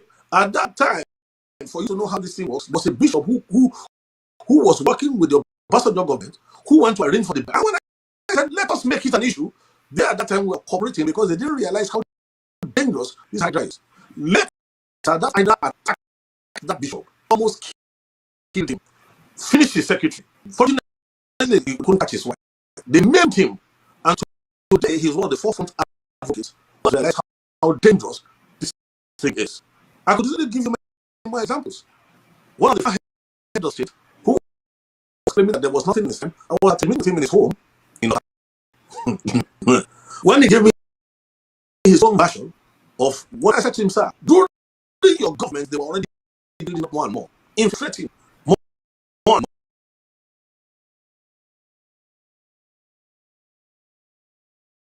more. That entertained you. I said I was sending you a warning to back off.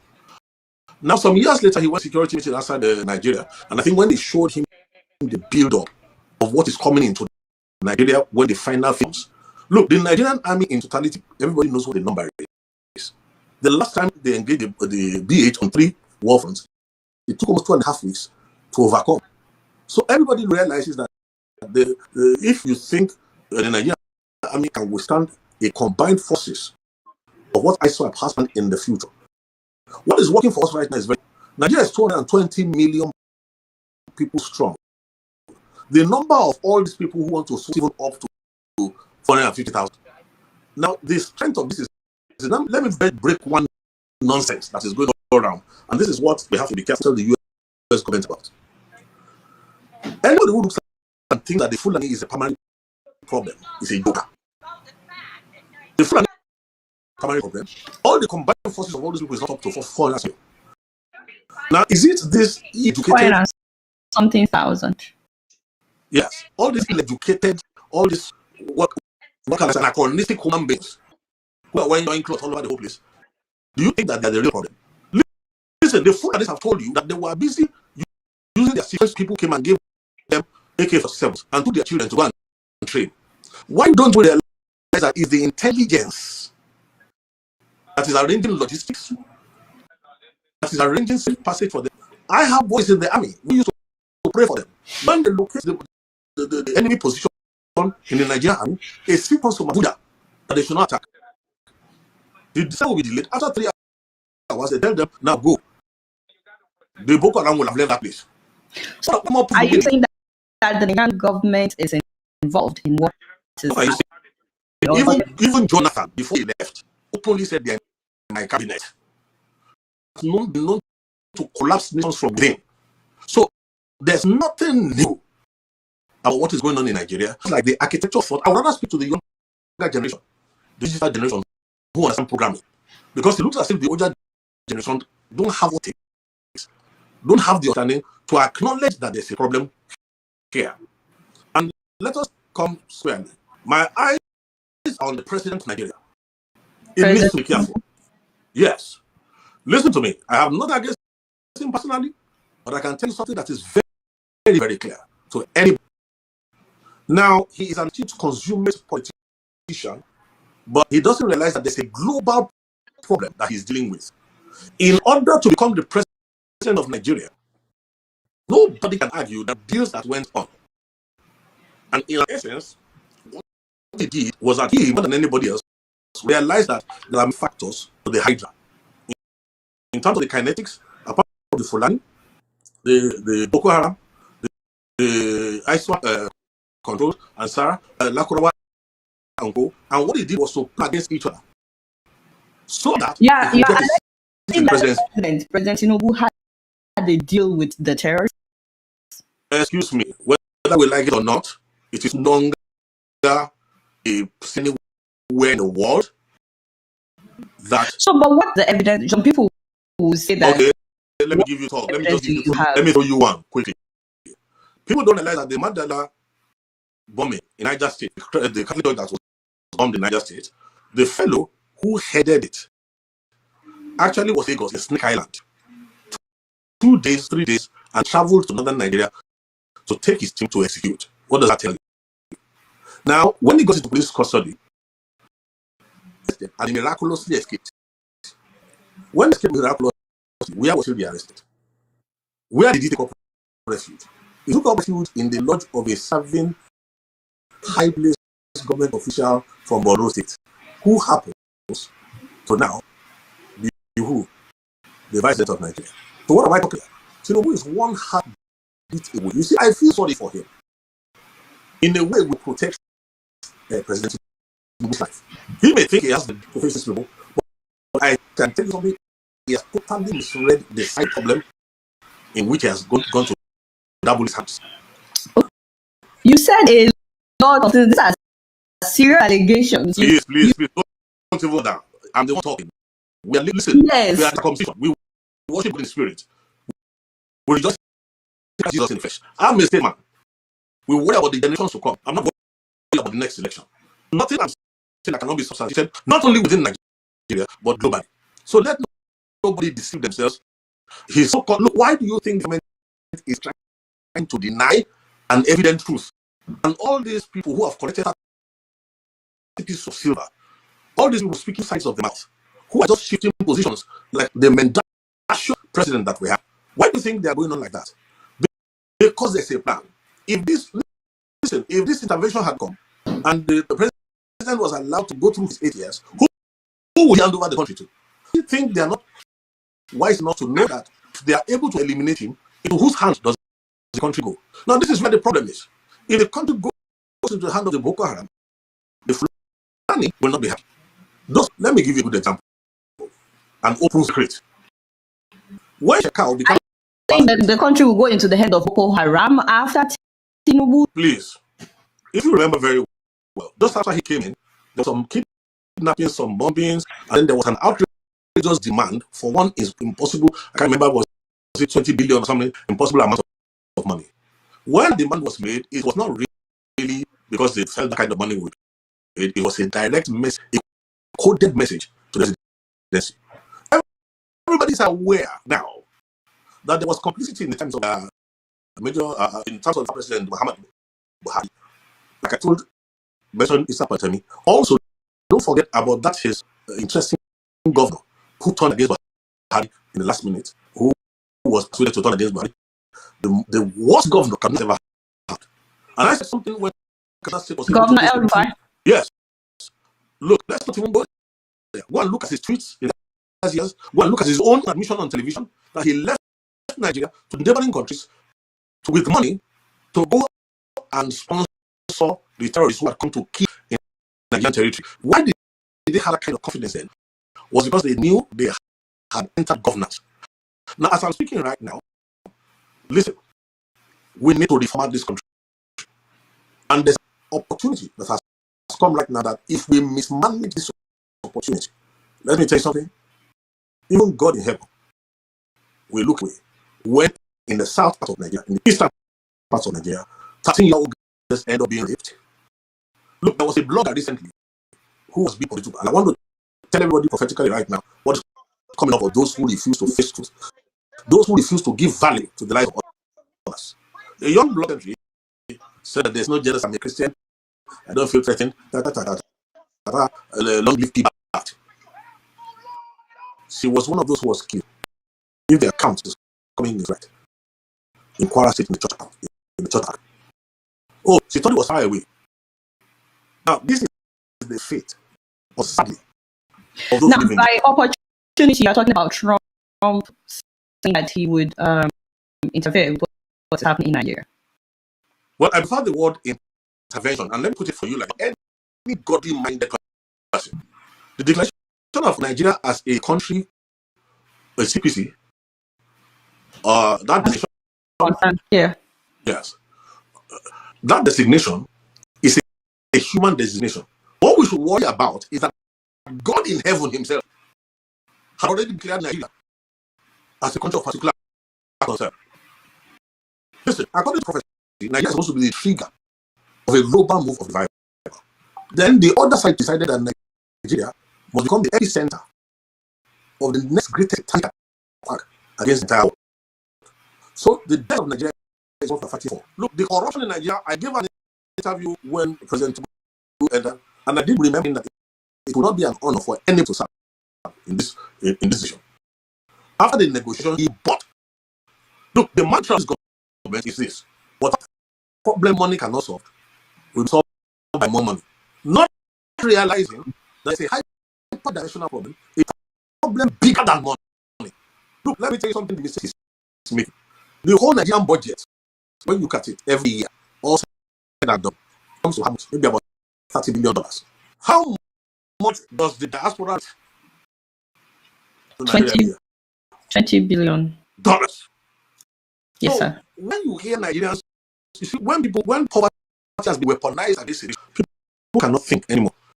The older generation have been reduced by the weaponization of poverty. So look, thinking is an expensive thing. So it's not easy. Don't blame the other Nigeria. Okay.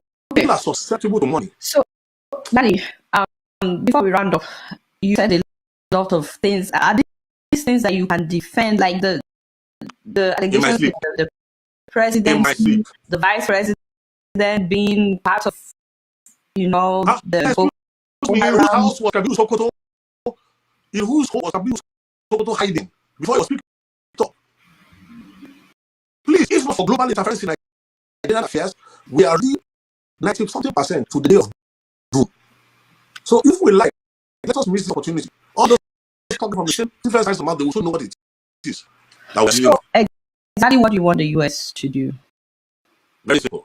There are 4 sets of people talking to us in the US. Number 1, those who are genuinely concerned. All right. Number 2, we have those who are looking for government appointments.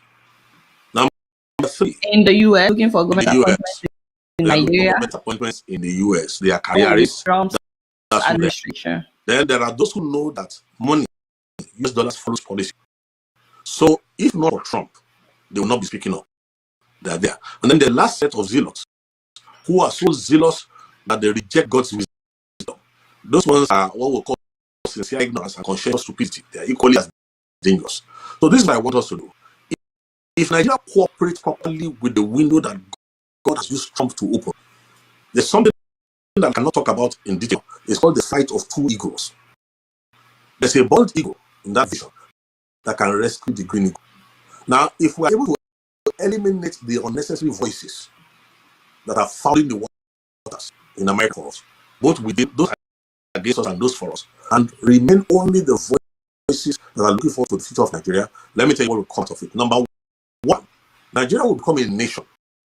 Watch this. Where value of life is something else. We will leap from quantum leap to the forefront of global civilization, all within 4 to 8 years. Number two, the Nigerian foreign exchange right now that is about 1,600 naira to the dollar can be brought down to at least 1 to 250 to 350 naira to the dollar if we cooperate properly with understanding to tailor the American response in a way that will be profitable to the global community.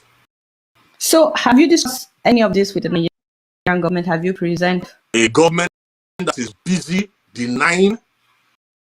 Listen, the moment the Nigerian government is ready, even for President Tinubu, office for him.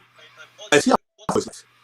If you do a proper concatenation and look at the analysis of what's on the table and the way these things are going, it can't trust anybody around him because there's an option open to them, which is aware of. But Nigeria can't afford that option. what's so, the option? What the point is, if he cooperates with us, we have been studying this thing, we have been watching over this, we will create in Nigeria where no Muslim, no Christian is oppressed. Now let me tell you this: when the General of Awolowo and Zik and Co, when they got into Nigeria, Pax Britannica did not allow us to lay a firm foundation for a prosperous country. The divide and rule included religion. Now, this opportunistic hydra created by Osama bin Laden is using that opportunity. If only the will cooperate, I will tell you that the first friend of Nigeria and America, from the old days, were not called Frank Wolf. Next is Christmas. Congressman Christmas. After him, we want to thank people like Louis Gomat, we want to thank people like Ted Bob, Peter Ricketts, we want to thank people like Josh Hawley, we want to thank people like James Langford, then Ted Cruz. But most of all, this is better than any Nobel Prize. We need to thank God for the two tweets that Donald Trump. But since Trump said that he was going to get involved, the claim has actually gotten worse, and the government is not doing anything really. Well, that needed to happen to prove to the Nigeria that the government is so compromised, it does not care about your life. All it cares about is to win the next election. It will be very big, the last election that is really democratic in Nigeria. This is a lot for people to digest. In the course of this half hour, you have implicated the president, the vice president, the entire cabinet. The military is compromised. A lot of these things, like the military being compromised and so on, people know. You've talked about El Rufai, you've talked about Sheikh Gumi, the men that you mentioned, Isa Pantami. Isa Pantami. What does the report? Is that tools were on the Al-Qaeda website, globally exposed in France, everywhere. All the intel that has been given to Nigeria from foreign nations has been neutralized by the Nigerian government all these years. Who can deny that? I'm really hoping that the Nigerian government will respond. I'm really hoping that they will respond. We are past that level. Where we are now is how do we save Nigeria? How do we salvage the nation? How do we create a future for all our children across the entire nation? Don't let the blood of the people who have been slaughtered through the years, more than something else. We should not let their bloodshed be unmerited suffering is not redemptive. And that's the way we should go now. Thank you so much, Reverend Ladi Peter Thompson, for your time. I truly appreciate you coming on the show. Thank you. Pleasure was mine. God bless you.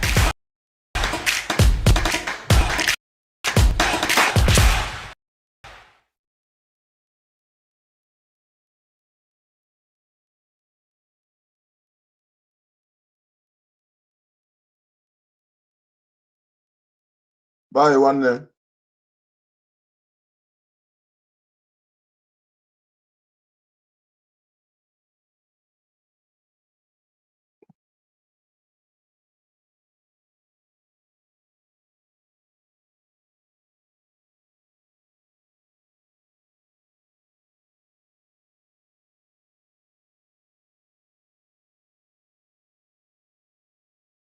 Yes, thank you so much. Raj, can you hear me?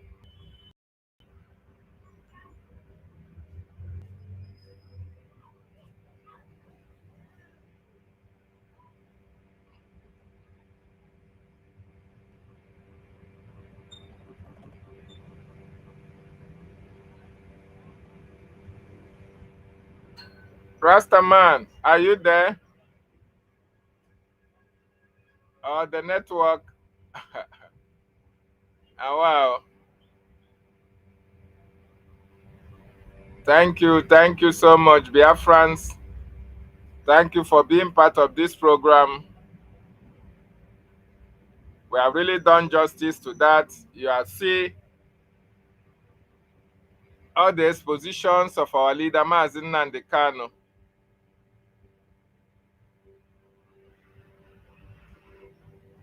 All the expose he made about Nigeria.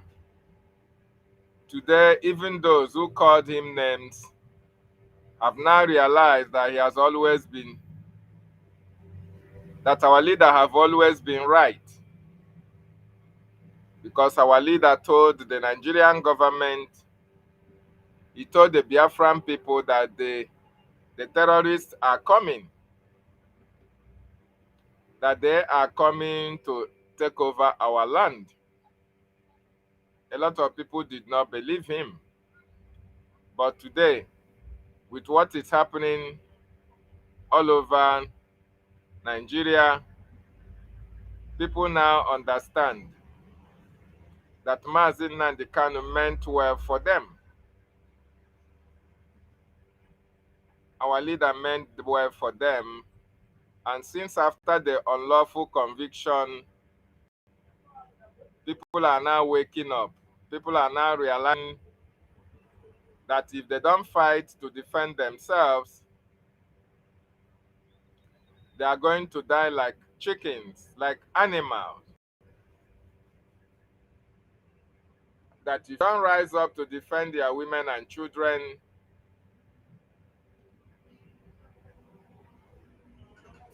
your land will be overrun and taken over by the terrorist Nigerian state.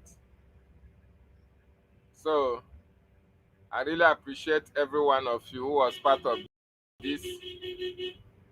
Thank you for joining me. Thank you. Please like, share this so that other people can get information and share it out as well. Mazi Nnamdi Kanu committed no crime known to law. He is not a terrorist. He has not killed anybody. So his conviction was uncalled for, was unnecessary. But we know what the Nigerian government is all about.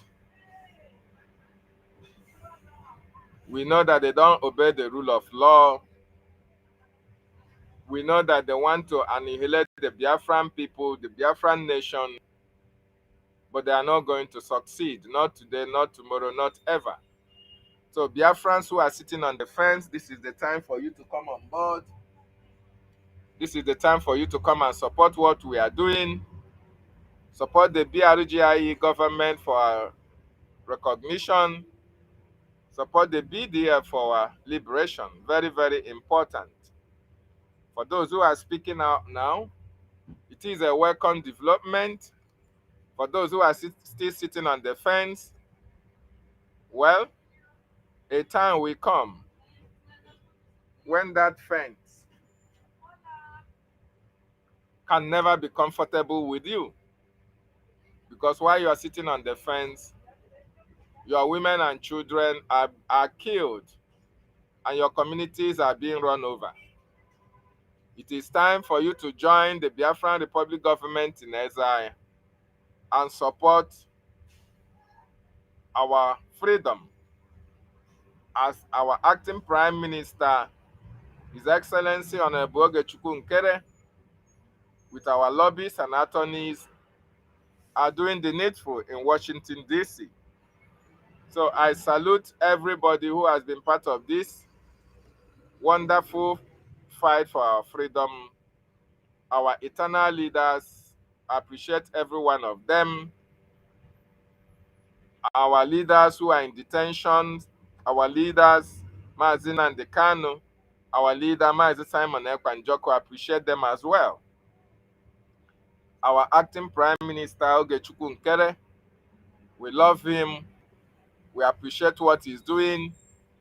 Our attorneys and lobbyists, we appreciate their good works. Our information minister, we appreciate you, what you are doing through the media. Thank you so much, sir. And all the media gurus of the Biafran Republic government in exile. I salute every one of you, my fellow comrades, and everyone that is supporting this government for our freedom. May the gods and the goddesses of Biafra land support you as well. Airborne to the Biafran Defense Forces, thank you so much. And have a wonderful day, Ụmụ Chineke. Ndewonu.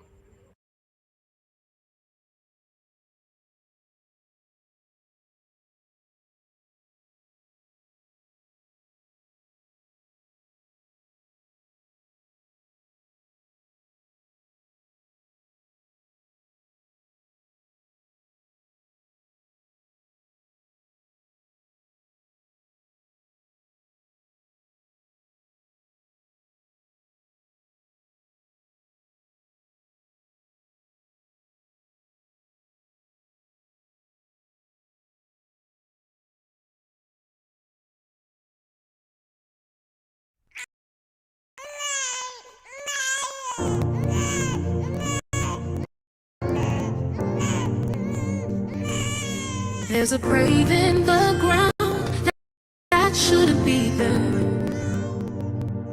There's a child with no bed and nobody cares. There's a woman who prayed while the system played, and another name the world erased.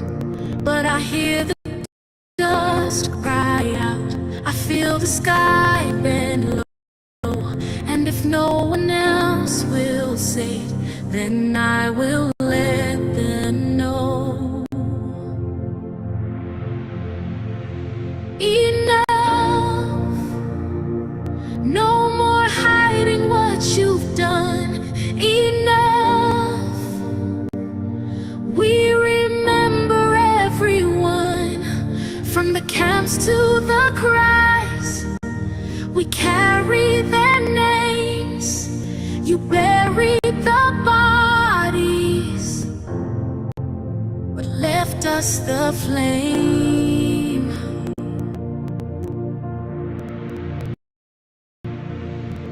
There's a lie in your law, there's blood on the fire,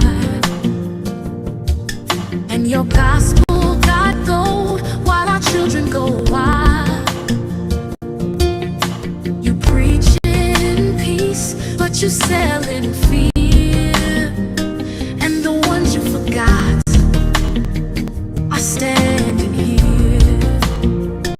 They are not your shame, they are not your loss. They are ours to love and yours to cross. Enough, we won't whisper when they bleed. Enough, you built silence on our need. From the dust to the drum, from the grave to the, we're done being quiet. We speak in their place.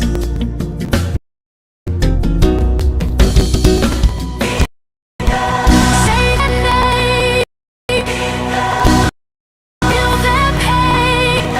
They were here, they still remain.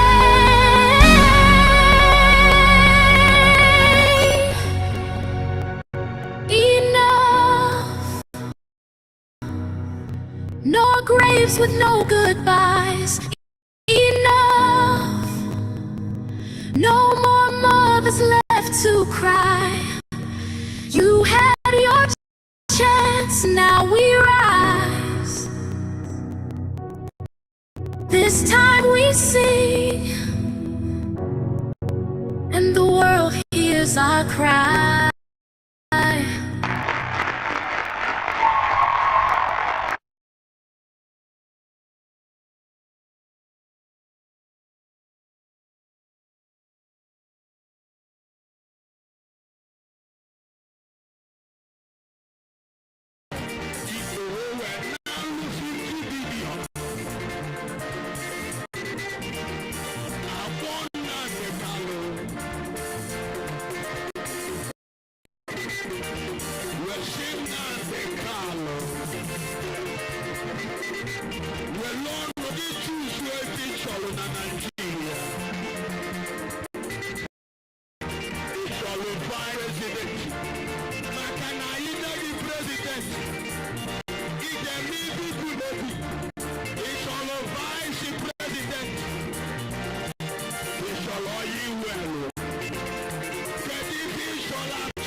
Lagu